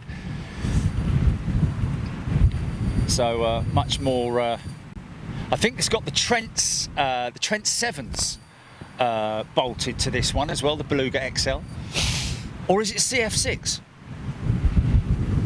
I can't remember now. Well, we're going to find out. Oh, Darren Golding saying if I'm in the paddock on Saturday, he'll bring me coffee. That might be a good call, Darren.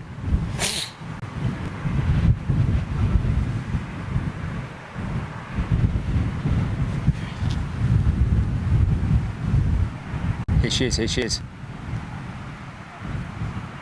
Here it is.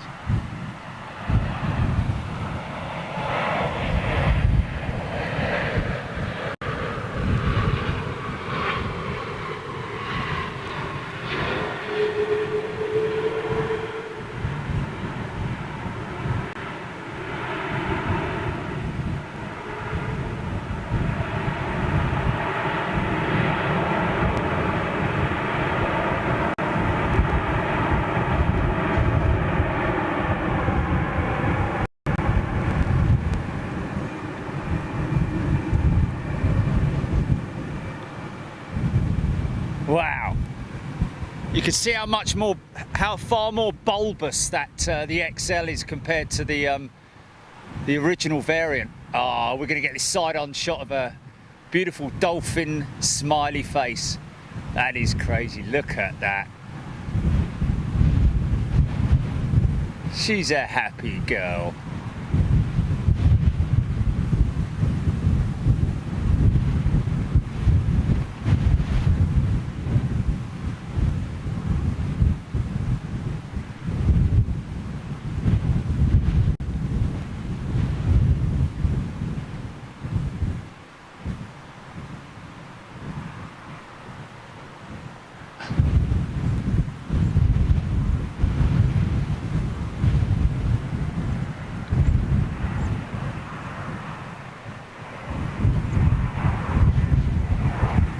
No number on her. Oh, okay. Down!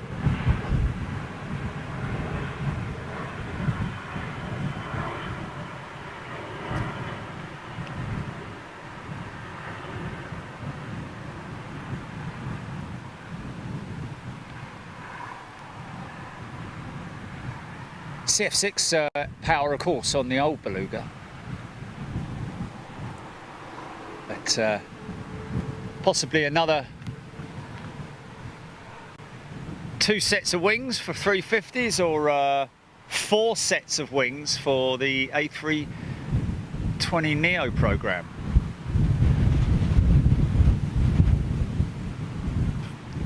Or maybe A330neo wings, of course.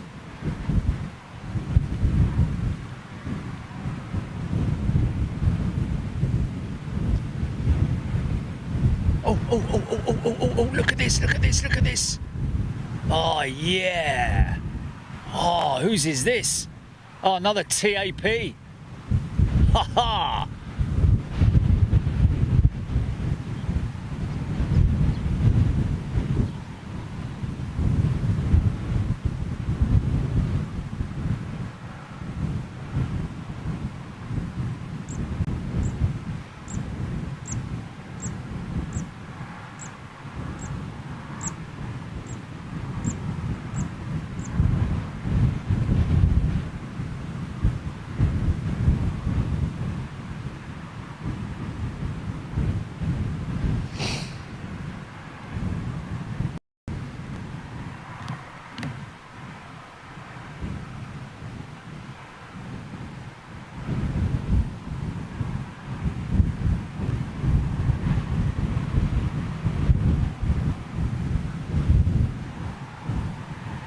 So now this is interesting. The other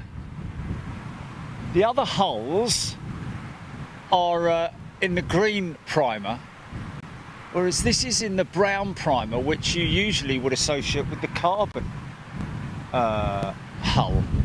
Or have they just revised the primer on this one? I don't know. Is this perhaps a 900 and not an 800? Has perhaps the 900 got a different primer set on it?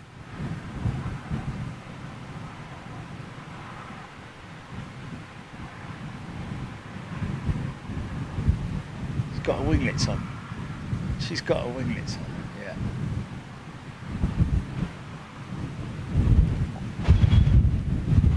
Anybody know where the tail fins and the wingtips are actually manufactured?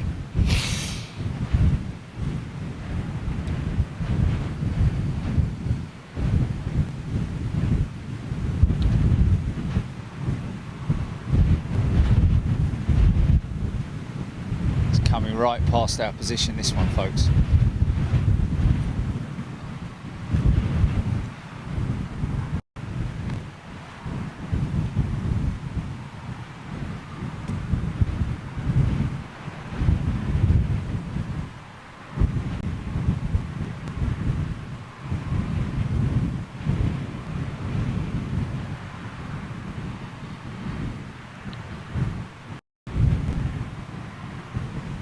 Sorry about that. Just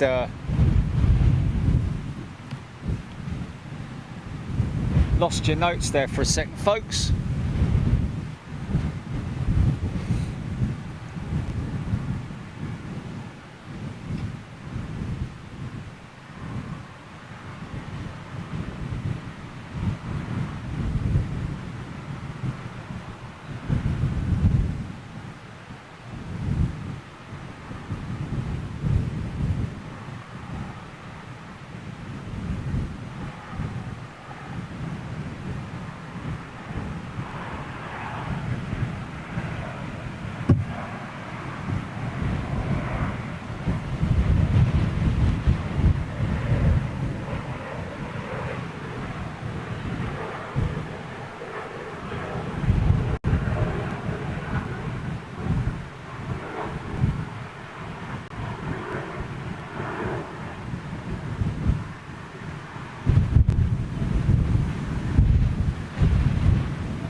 so good.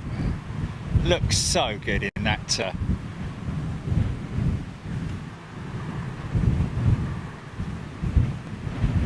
Brand spanking new rubber on her as well, man. Everything is just so new, look.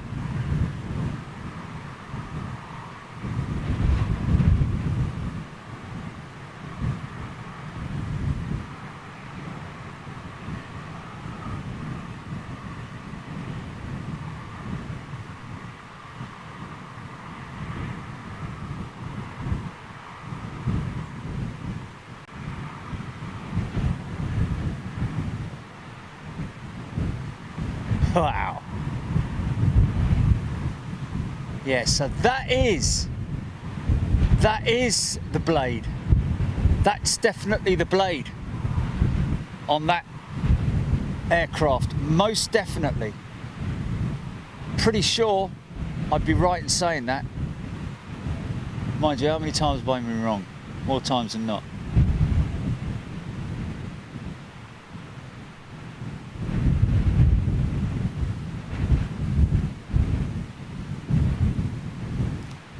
See the Don Moody's watched the whole show. Hey! Wow, Beluga, 6 Beluga XLs. Ian saying. Oh, here we are, Jock and B. The white nose is a special covering protecting the nose from erosion when Airbus test flying. Interesting. Okay, fair enough. Interesting.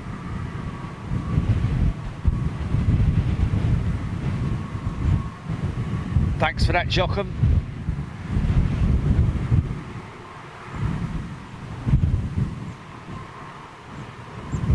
So from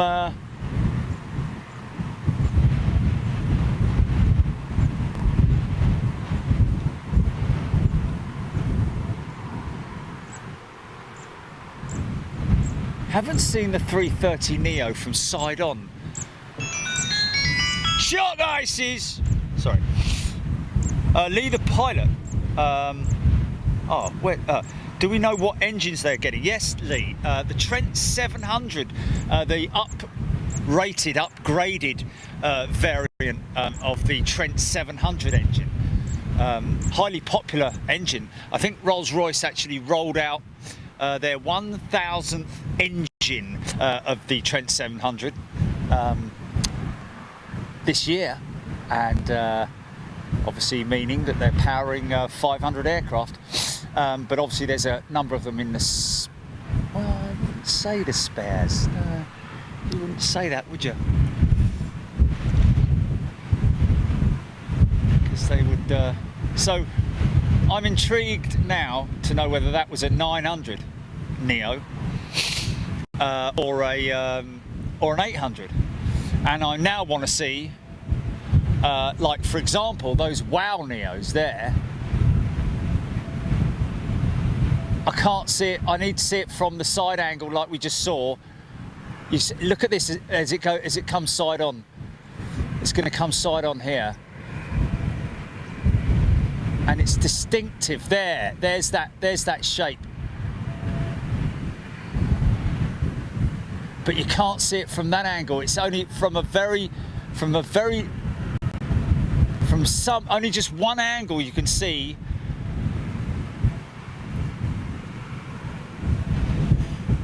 So that will need to be confirmed. Oh, low battery. Now that's one of the battery chargers down now. Now there is one battery charger which is a bit iffy.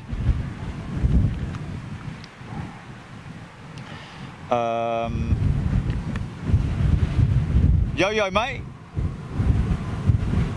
Darren Taylor just got in from work. Orders coming in for ice creams. Shut ices, peanuts, get them while they're hot. So is that the blade on the 900 and not on the 800? But it's difficult to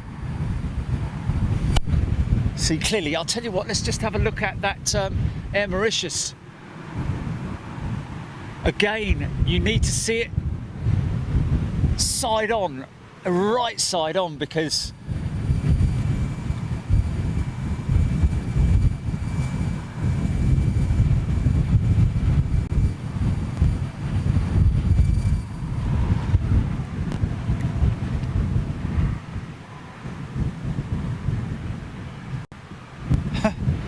Christine Roberts is starving the cats because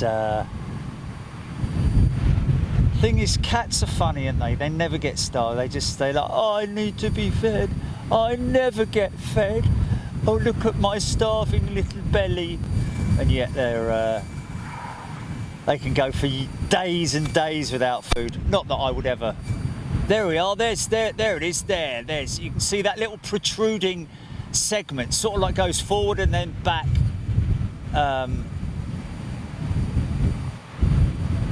So that is the blade, I'm pretty sure it is. Kind of looks odd, basically, but I'm sure highly aerodynamic. So they did have the blade, but was it? It's just the design. It's just the design of the blade, but not the actual blade material that they originally. Oh, Andy Duncan, it is a 900 TAP 16th of 16 ordered. Okay, so it is a 900. So does that then confirm? Am I right in saying that the the 900 has the blade type? Oh, look, it's going in there again. Look. Now that's interesting. I would love to know what goes on in there, man. All having a party. See the disco lights going on and all the smoke coming out of there. Yay! Sorry about that. No one hates cats. I love cats. Cats are cool. Okay.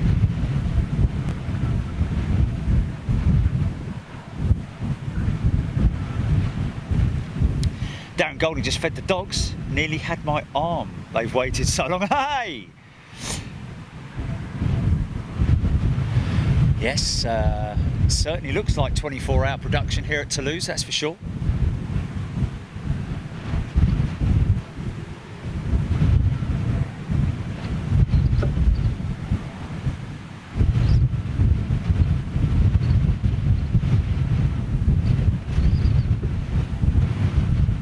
Debbie Speller, today has been a jetathon.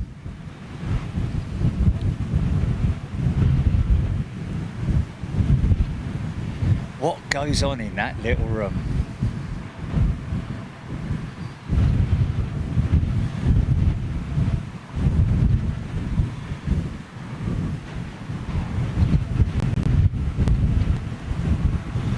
That's something we ought to put out there to somebody. There must be somebody who knows what goes on in there.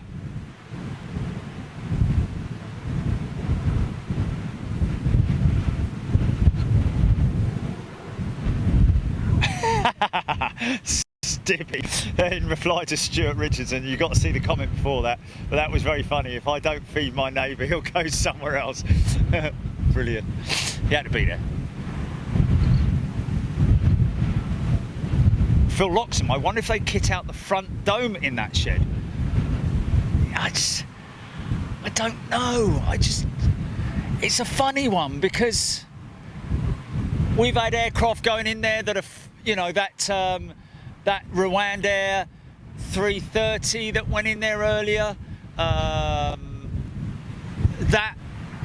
already had its livery on.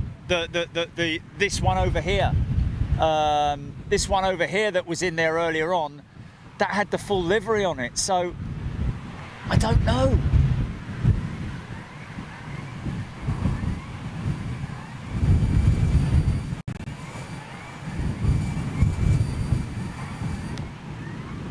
Okay, I hear some kind of a alarm going on.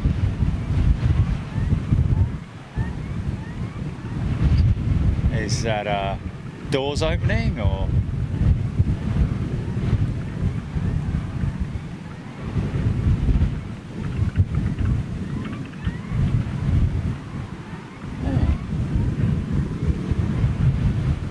I don't really know.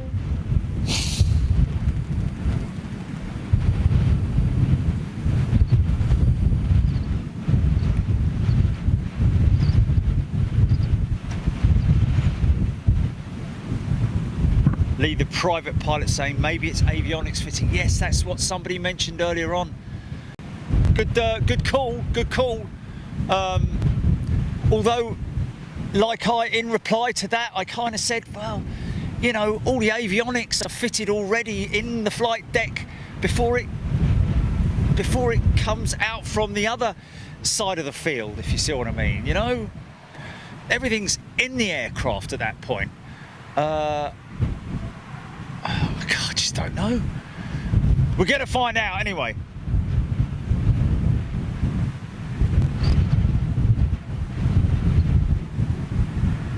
Malcolm Dixon, these are the worldwide final assembly lines and test. Yes, indeed. Assembly line to my right, to our right. Finish on the left, I think, up here. Engine attach. The engines are attached to the aircraft up at this end, I think.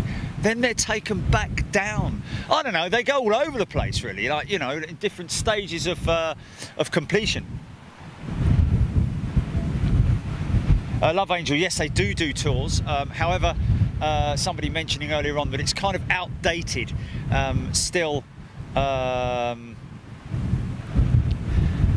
doing the A380 production line. There's a TAP's 800 330. Now, whether that's got the more sort of like 350 style curved winglet, I don't really know.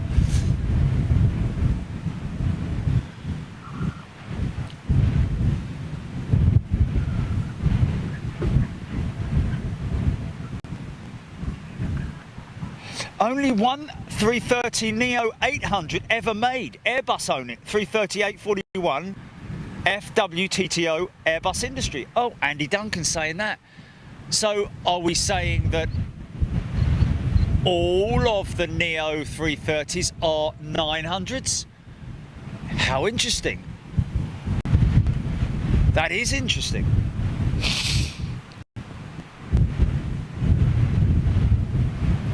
Yes, Judy Chaston, I agree with you there. It does kind of look like that that wartime style look to it, with the unpainted aircraft in the production line, production assembly lines.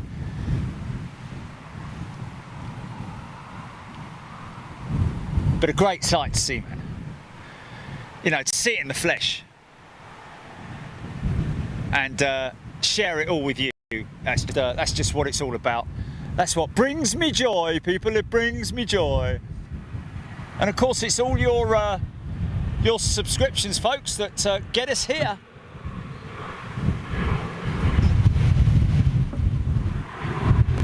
I really like the idea of going to Painfield, though. But I have a very strong suspicion that if I was to stand on top of a hilltop opposite Painfield, I would be visited by the local plod. Oh, Lee, the private pilot, found it. On the Airbus website, it says that the long-range equipping area where they add the tech for ETOPS, extended twin operations procedures. Wow, thank you very much for that. So it is a, wow, that's ETOPS, gets fitted inside that shed. They add the technology, not the actual, okay, they add the technology. So they, the equipment, the hardware, and I guess the software. Oh, wow, that's great. Thanks so much for that, mate. Oh, there we go. Phil Loxham's found it. The hangar, it's the ETOPS fitting one. Okay, so fantastic. There you go. And we just saw the doors being closed there. Fantastic, man. I didn't see it because I was nattering, but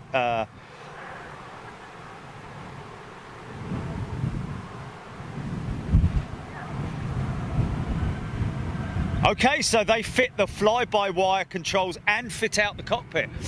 Well, they do. Well, so there is cockpit fit-outs that go on inside that shed. Sorry, Gilly, what was that?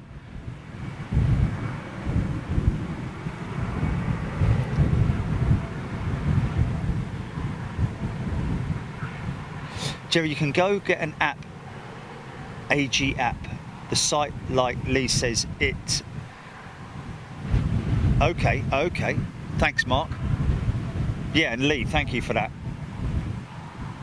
Sue Francis, Miami International. Yeah, interesting. Again, I want to do a US trip, no doubt about it, folks. It's all about planning, isn't it? You know, you can't... I mean, the flight is one specific part of it, or actually, should I say, the flight itinerary is one specific part of it. If we went to the US, we would have to perhaps spend a couple of days at one specific airport, and then perhaps move on to another airport, which wouldn't cost a lot in terms of flying domestically inside the US on Southwest or something like that. But it is all about the itinerary, planning it, logistics, and of course, what is highly important is knowing our position in terms of filming at these airports. Like, for example, LAX is extremely strict. So you need to be obviously wary of the local considerably. Once it comes out of there, it goes for engine fitting. Dibby saying that. Wow, thanks for that, Dibby. So it will come out of there. Oh, okay. So that's interesting. So it comes out of there.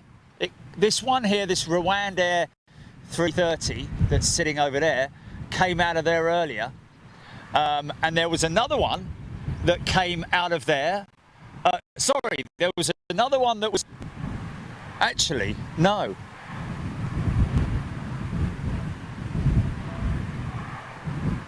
Yes. So there was another one that that one over there.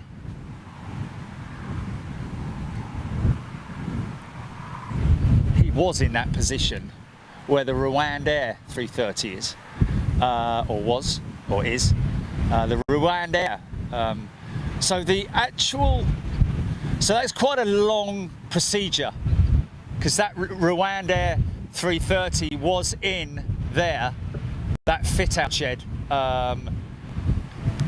When we got here this morning, he could have been in there for a couple of days. You never know. I don't know how long. Miami has a spot on Flight Spotter's website, AirP1. Thank you.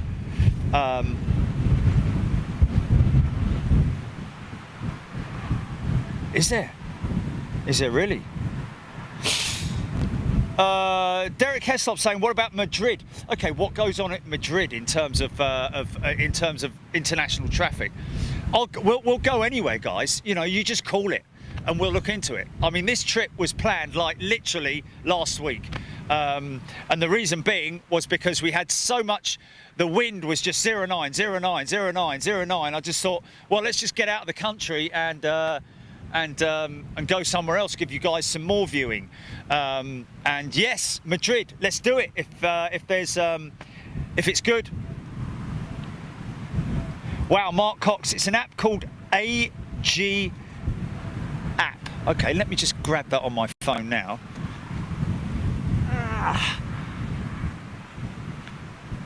AG app.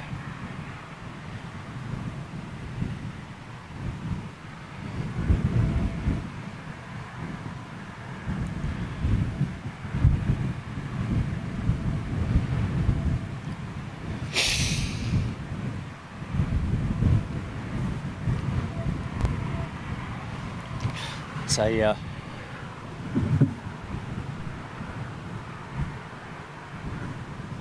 special livery EasyJet, which would have, of course, flight tested here at this field.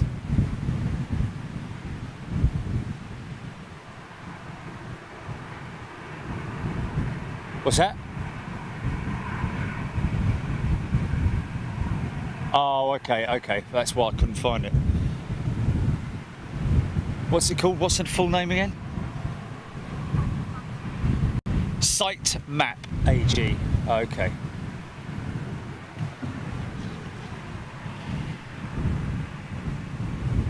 SITE Map AG, yeah? No? Oh, here we are, Site Map AG. There we are, Airbus. Oh, that's great. Thanks for that, guys.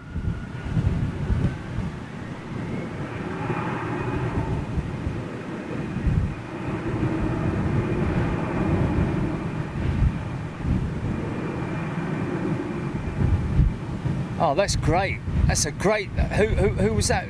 Was that Mark Cox who mentioned that? A few of them, I think. Just thanks, guys. Really appreciate that, because that takes out the whole guesswork of what we're doing here. Let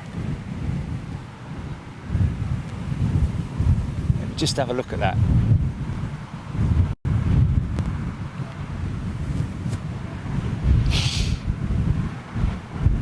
Oh, Debbie says, only trouble with that Madrid is it's like Amsterdam, has many runways and a couple are so far you'd never see them. Yeah, that's always troublesome. This is ideal, this kind of location here, because you can just stay here all day and the position will remain the same, regardless of runway direction. Same with Heathrow and Manchester and places like that. Yeah, trouble with big airports with lots of runways. That's of course the same issue that we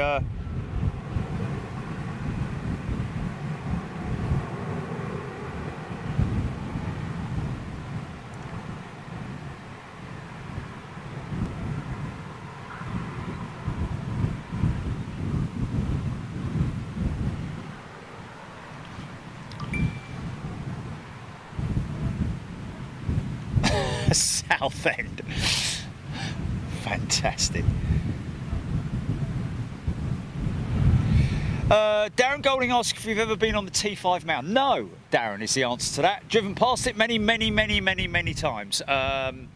Obviously, the issue with the T5 Mound is, as you can appreciate, I've got a sodding great big load of equipment that I have to take up there. It's all right for someone with just a camera, maybe even with just a tripod, but there's quite a significant amount of, mind you say, now I could do it with the, it's just all about parking and walking, because I'd have to walk from wherever I parked. Actually, funny enough, I did look at, there is one of the Aurora hotels, I think it's the Renaissance, right next to the Heathrow Terminal 5. So that might be an option, to walk up from that position, and that then gives you the opportunity of, you don't get to see too much on the right hand side, because there's the roadway, and of course the hub, the little train, the pod, that's it, the pod that runs from over by the Thistle up to Terminal 5. That kind of like goes right through the shot, and of course kind of ruins it, but it's maybe worth a walk up there at some point, just to have a look and see what's going on, and consider even doing a scope from there, just to see whether it's worth it or not.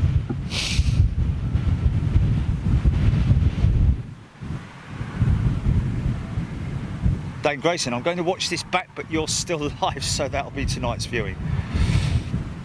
Facebook! Steve Loopy Newhouse and Tony Bagman in the house.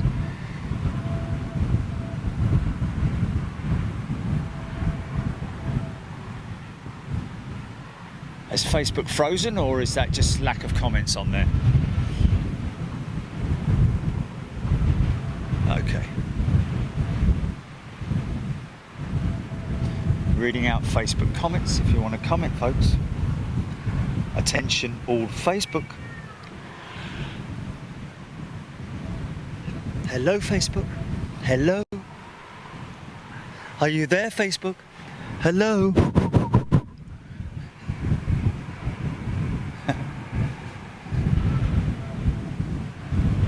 Jerry calling Facebook. Come in, Facebook. Are you there?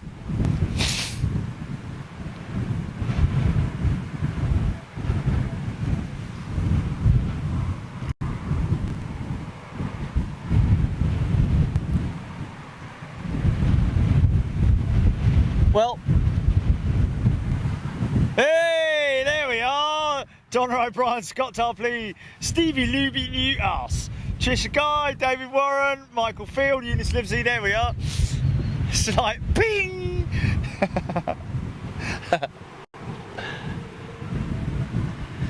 Well, now you have to ask yourself, I mean, I would say that this would be a 24-hour operation, would you not say?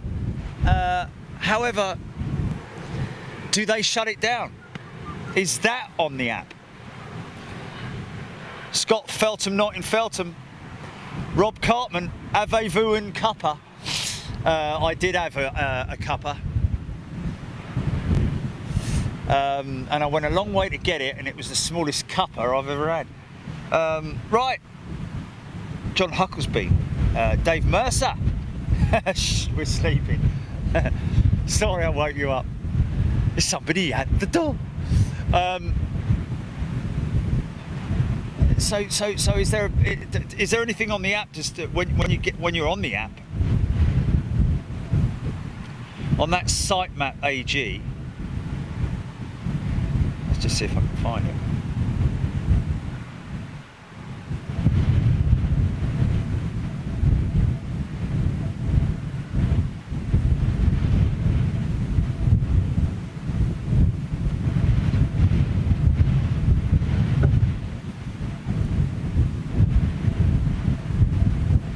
Wow, the amount of time I've been standing up here could have flown to Los Angeles. New York, sorry, not LA. That's 11, isn't it? I can't. I can't really say. I don't really know.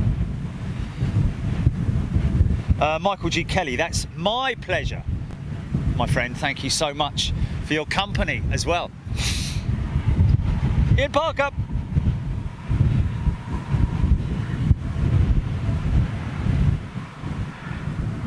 Oh, Steve Loopy Newhouse saying, and this is great feedback, Jerry, in the US, as long as you have ID with you, you should be okay.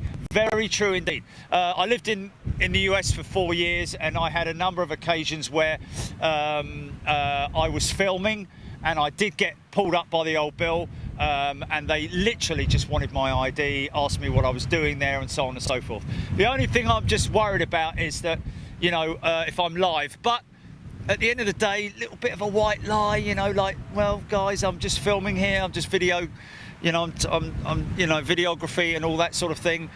Don't have to sort of like go into the full ins and outs of it, do you really? Shirley Burge, thank you very much indeed. Look after yourself, take care, have a great evening, or a great day wherever you are. So where we're looking at now is that stage of where the engines will be fitted out. I believe that engine testing goes on to the right here. I don't know.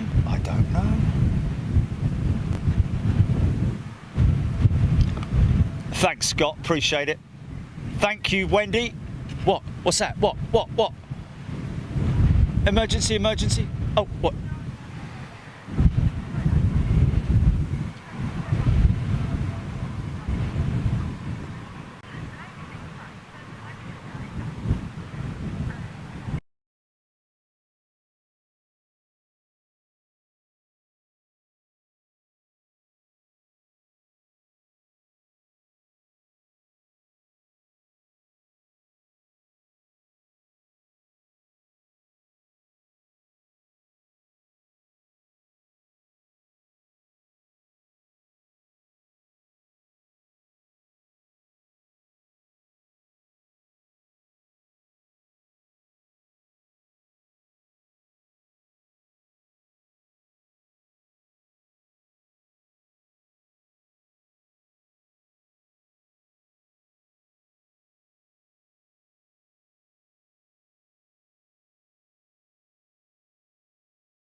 Just shout me when we're back on.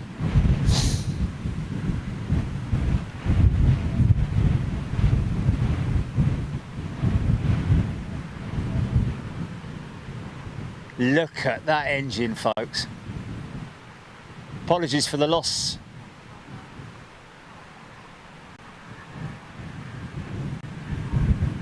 Yeah. Oh, look, and it's windmilling as well.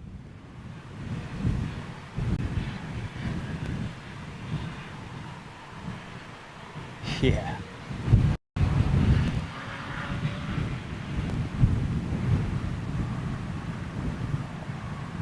Now, which airline's that going to be for with the green?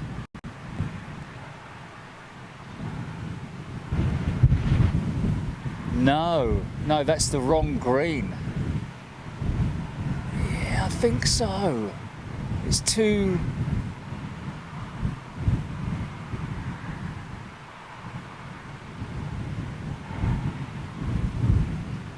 Yeah.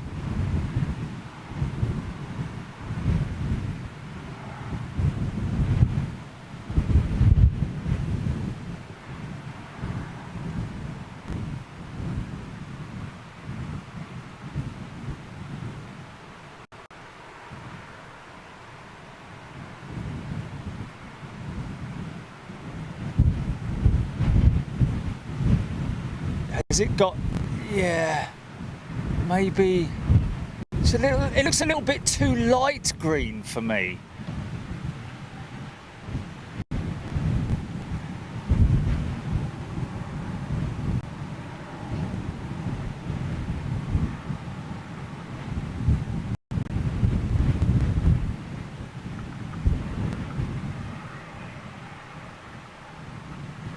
Whatever it is, it's beautiful.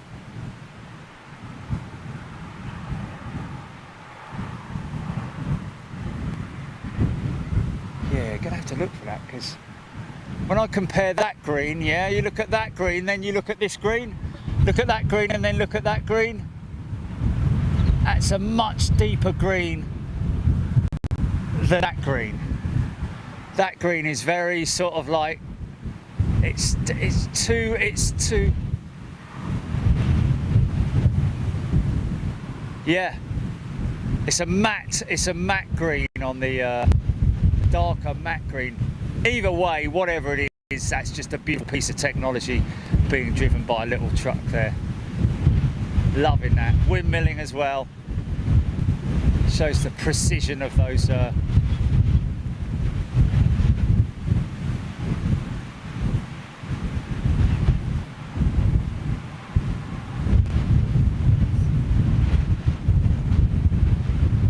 So obviously he's not finishing early.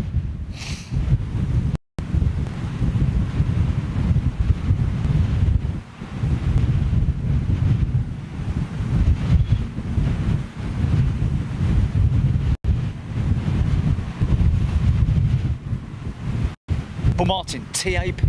I don't think so. What's happened?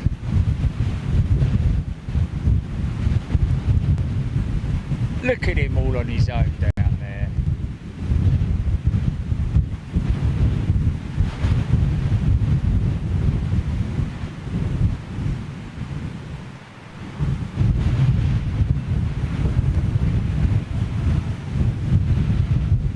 I thought it would be something like, oh, what is it? No.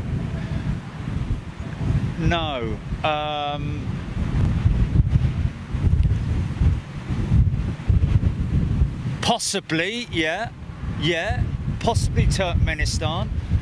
What about Vietnam? Is it darker, is it? Oh yes, of course it is. It's very dark. Yeah, bluey. It's almost blue, isn't it? Kind of almost like Cathay is dark, bluey, greeny type mix, isn't it? Oh.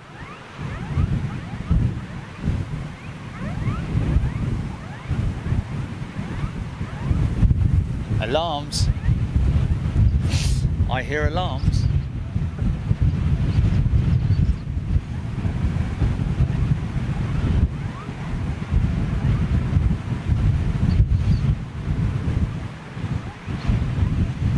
Stuart Taylor, just a quick, usual thank you for your efforts today. Oh, well, thank you very much indeed. Don't forget Jilly, and of course Trish and Sarah, and all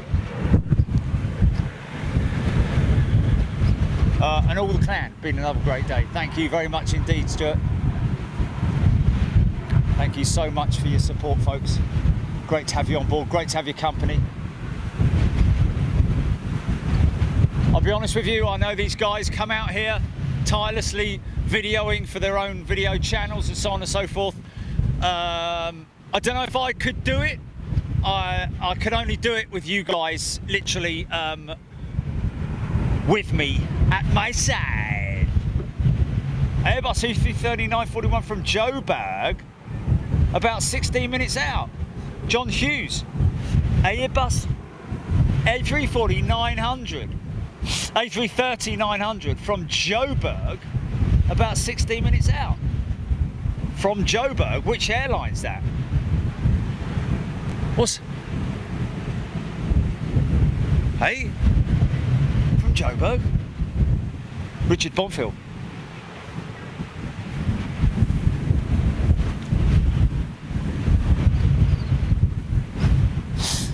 Oh, where's this guy come from? Must have been towed. Oh, so it must have been on a maybe it was on some kind of a program to. Oh, look at this.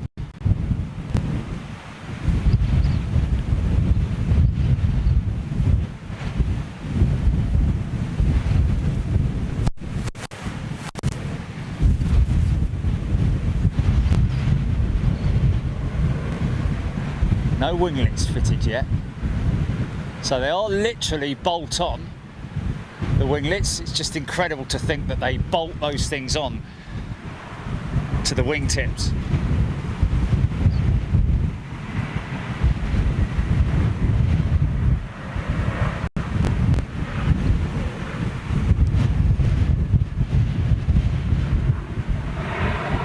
Wow, so we've got an A330-900 from Joburg. Was it perhaps on an exercise, an Airbus having gone down to Joburg, or shown the aircraft to South African Airways maybe?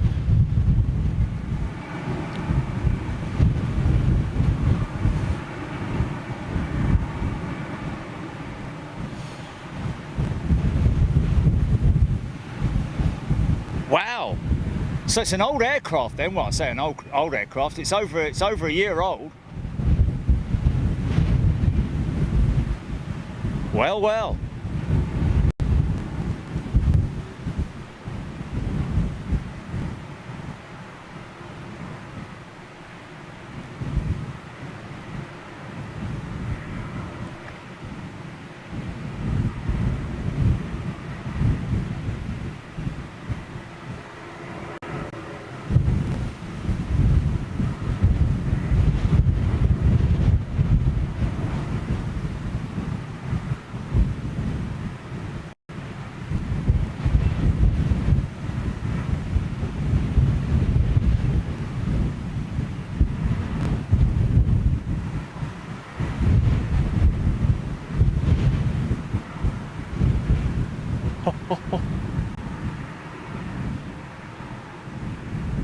Number 5 coming out.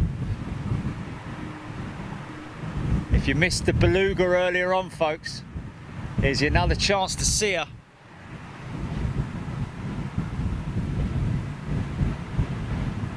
Have we frozen again on Facebook? 2 channels running.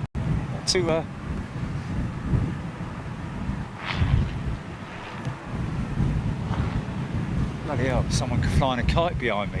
I wonder what the hell that was. I thought it was a giant wasp or something.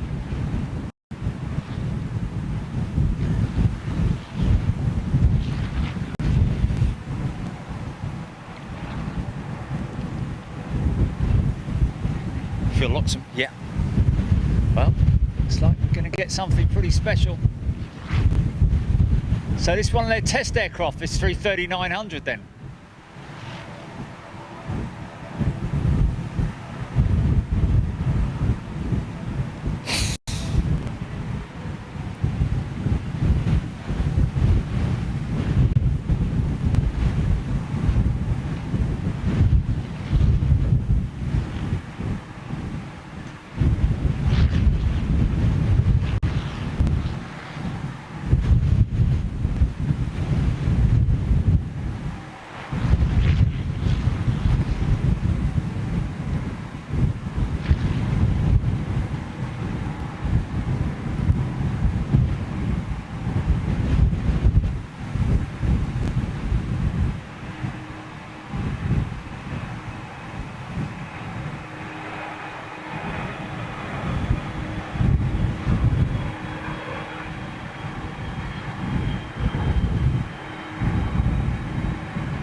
Did we just get a look from the captain?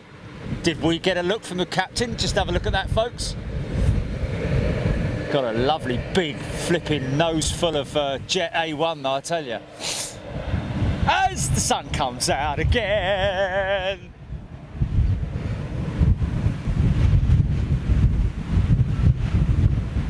Cecil Masters. My pleasure, my friend Greg Arnold.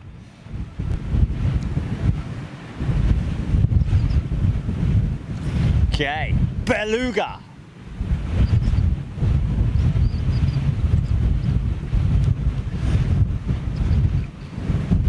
Of course, if you want to see the original Guppy before it was renamed the Beluga, the original Guppy, there is one in the museum here, the Airbus Museum at Toulouse, along with some other incredibly fascinating exhibits to see. Here Pete once says, look like a look.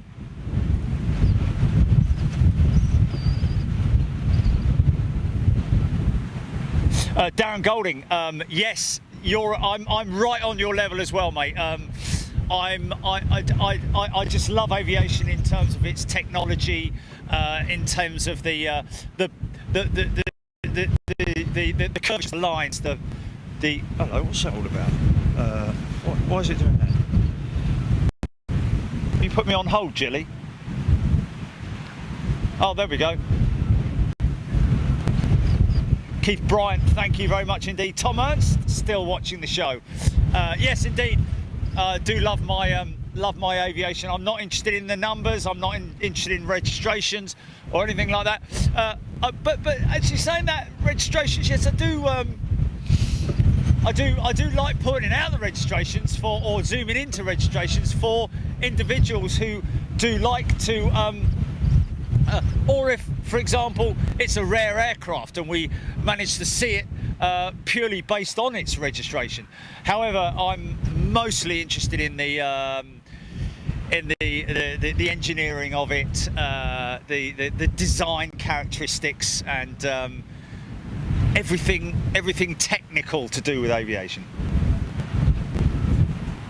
Stephen Owers, all his friends thinks he's a nutter. Yeah, but the best nutter out there, mate. Basis to the graces. If it's big and moves, I love it. Oh, David Bridges saying there's a guppy in the UK at Bruntingthorpe. Oh, how interesting. Hoping to do something at Bruntingthorpe. That's an interesting little aircraft. I think we caught that earlier on. BAE 146, I think. With the air brakes at the back. They should... Oh, battery. Wait a sec. Sugar lumps. Oh, come on. Come on, man. Did I lose it? No, I didn't. Blimey. It's a flipping miracle.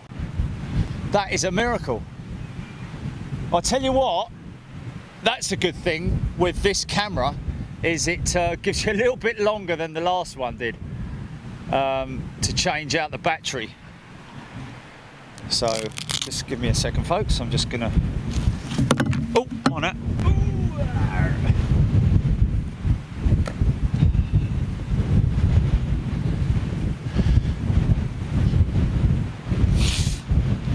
Ian Lawson. Nah. There's a lot of people out there who think I'm a bit crazy with the whole aircraft thing. But the thing is that I've got a lot of golfing mates who, when they found out I was into aviation, were sort of like, really? But then when you sort of like show them what we do, I'm just swapping out the battery here, folks, by the way. That's why I'm stuck on that that shot that you're seeing right now. So sorry about that. Yeah, but when they see what we do, they're like, you know, wow. It's like we've had some people come on here and say, I didn't realise aviation was as cool as what it is. The amount of people who are involved in it. So just waiting for that Beluga to turn on and turn into position.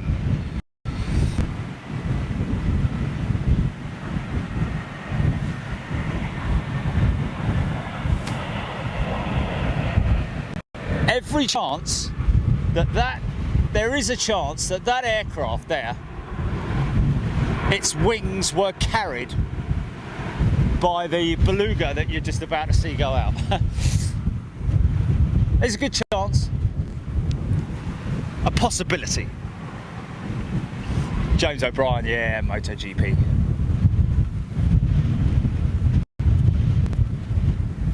Another great race at the weekend. Such a shame to see Cal Crutchlow put it on the ground once again. And I have to say, I was all for Rossi to win the race, but I have to say, for the youngster on the Suzuki, what a great win for him. And he was too much for Rossi. Here we go. Just lining up behind the trees there, folks.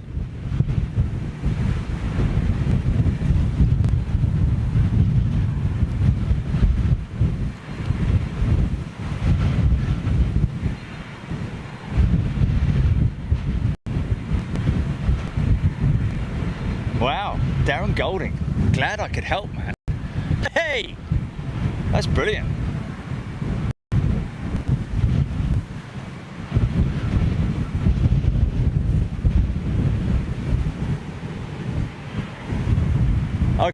Okay, runway clear.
Yeah!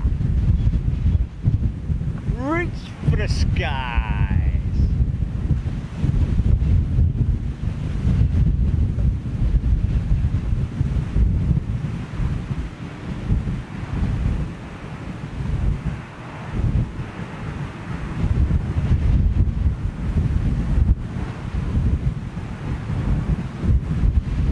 I don't know what it's like to fly in terms of its stability, whether it's because of that bulbous shape. Aerodynamically, obviously the fins at the back giving it much more stability, having 3 vertical stabilizers on it. But even so, I don't know. I'd imagine that the 330 platform is far more stable just purely because of the longer wing on it. I don't really know. Yeah, so where's this Neo 330 Neo coming in from Joburg?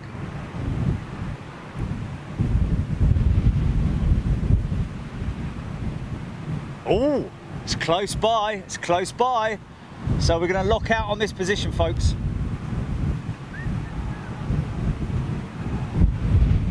Debbie Speller can see the odd beluga every now and then from her garden in Shropshire. Wow, Phil Loxham talking about BAC 111s. Wow, I remember them. I lived in Lindfield, Sussex, not far from, about 20 miles from Gatwick, and when they took off from Gatwick, BAC 111s, you could still hear them about 5 minutes later after they'd gone by. Unlike the modern jets of today, where once they've got through and past you, they're more or less done for in terms of noise. But wow, back in those days, before they brought in the hush kits for the likes of the 707 and the DC-8s and the 727s and even the BAC 111s, had that long extended hush kit. Here we go.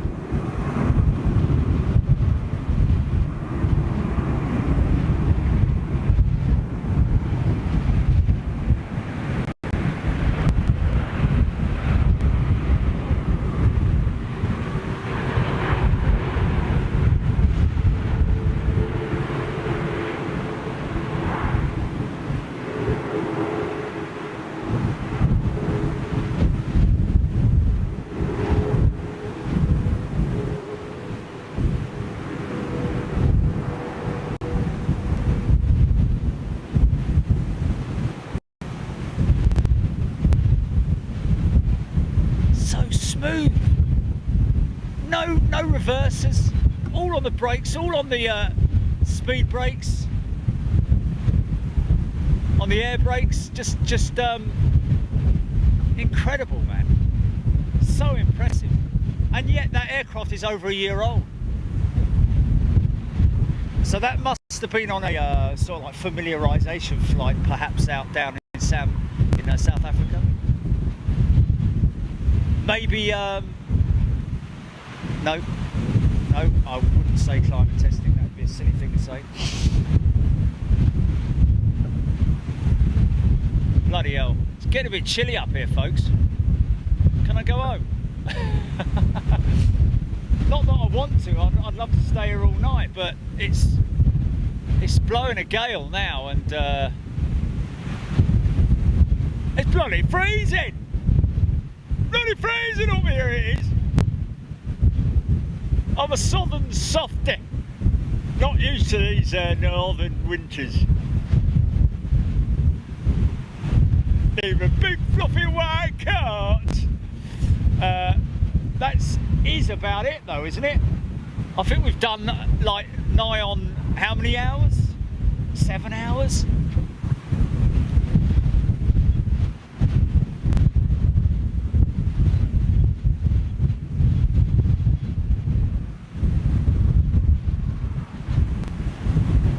Make sure that she's not going to come and taxi past us. I think she's going. I think she's going to go and park up there.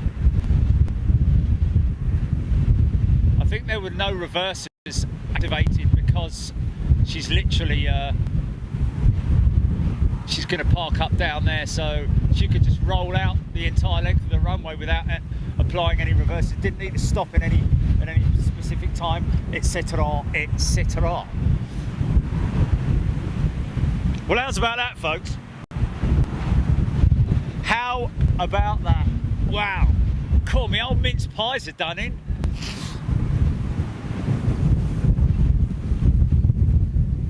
Hello, hello, hello. Well, I had my coffee. I'll lose you there, Jelly. So that's it. I'm throwing in the towel. I'm throwing in the towel. I think we're done here, folks. Wow, what a great day.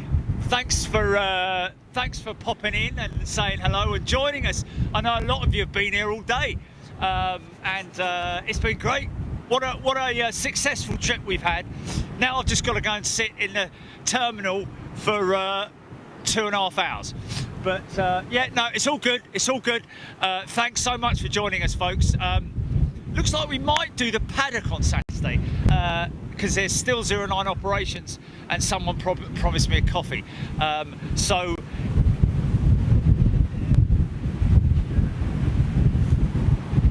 someone just shout my name. It's not.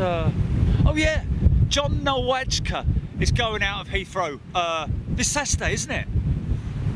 That's why it says London Heathrow on the board. Yes. Is it AM? Is it AM? 12:45. Okay, so there you go, folks. At the moment, it's looking like it might be around about midday on Saturday at London Heathrow at the paddock, and we'll see you all there. Listen, enjoy the rest of your week. Be good to yourselves. Look after yourselves. Eat well, drink well, and responsibly, and be good to the animals. And thanks so much for joining me. Look after yourselves. See you soon. Bye.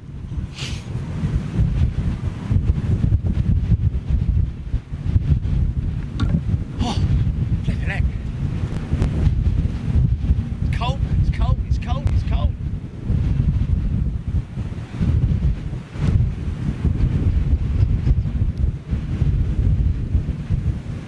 Right, now it's kidding.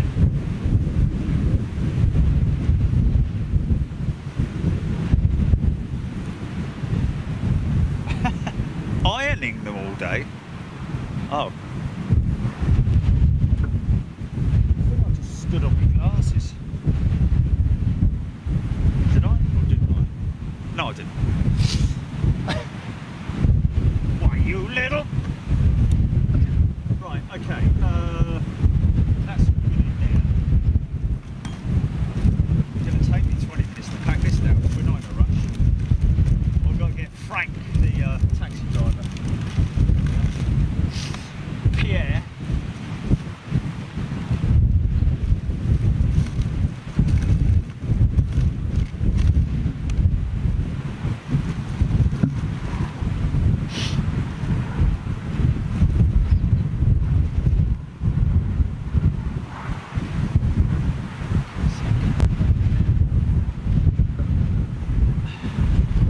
Right, switching to camera mic coming on now.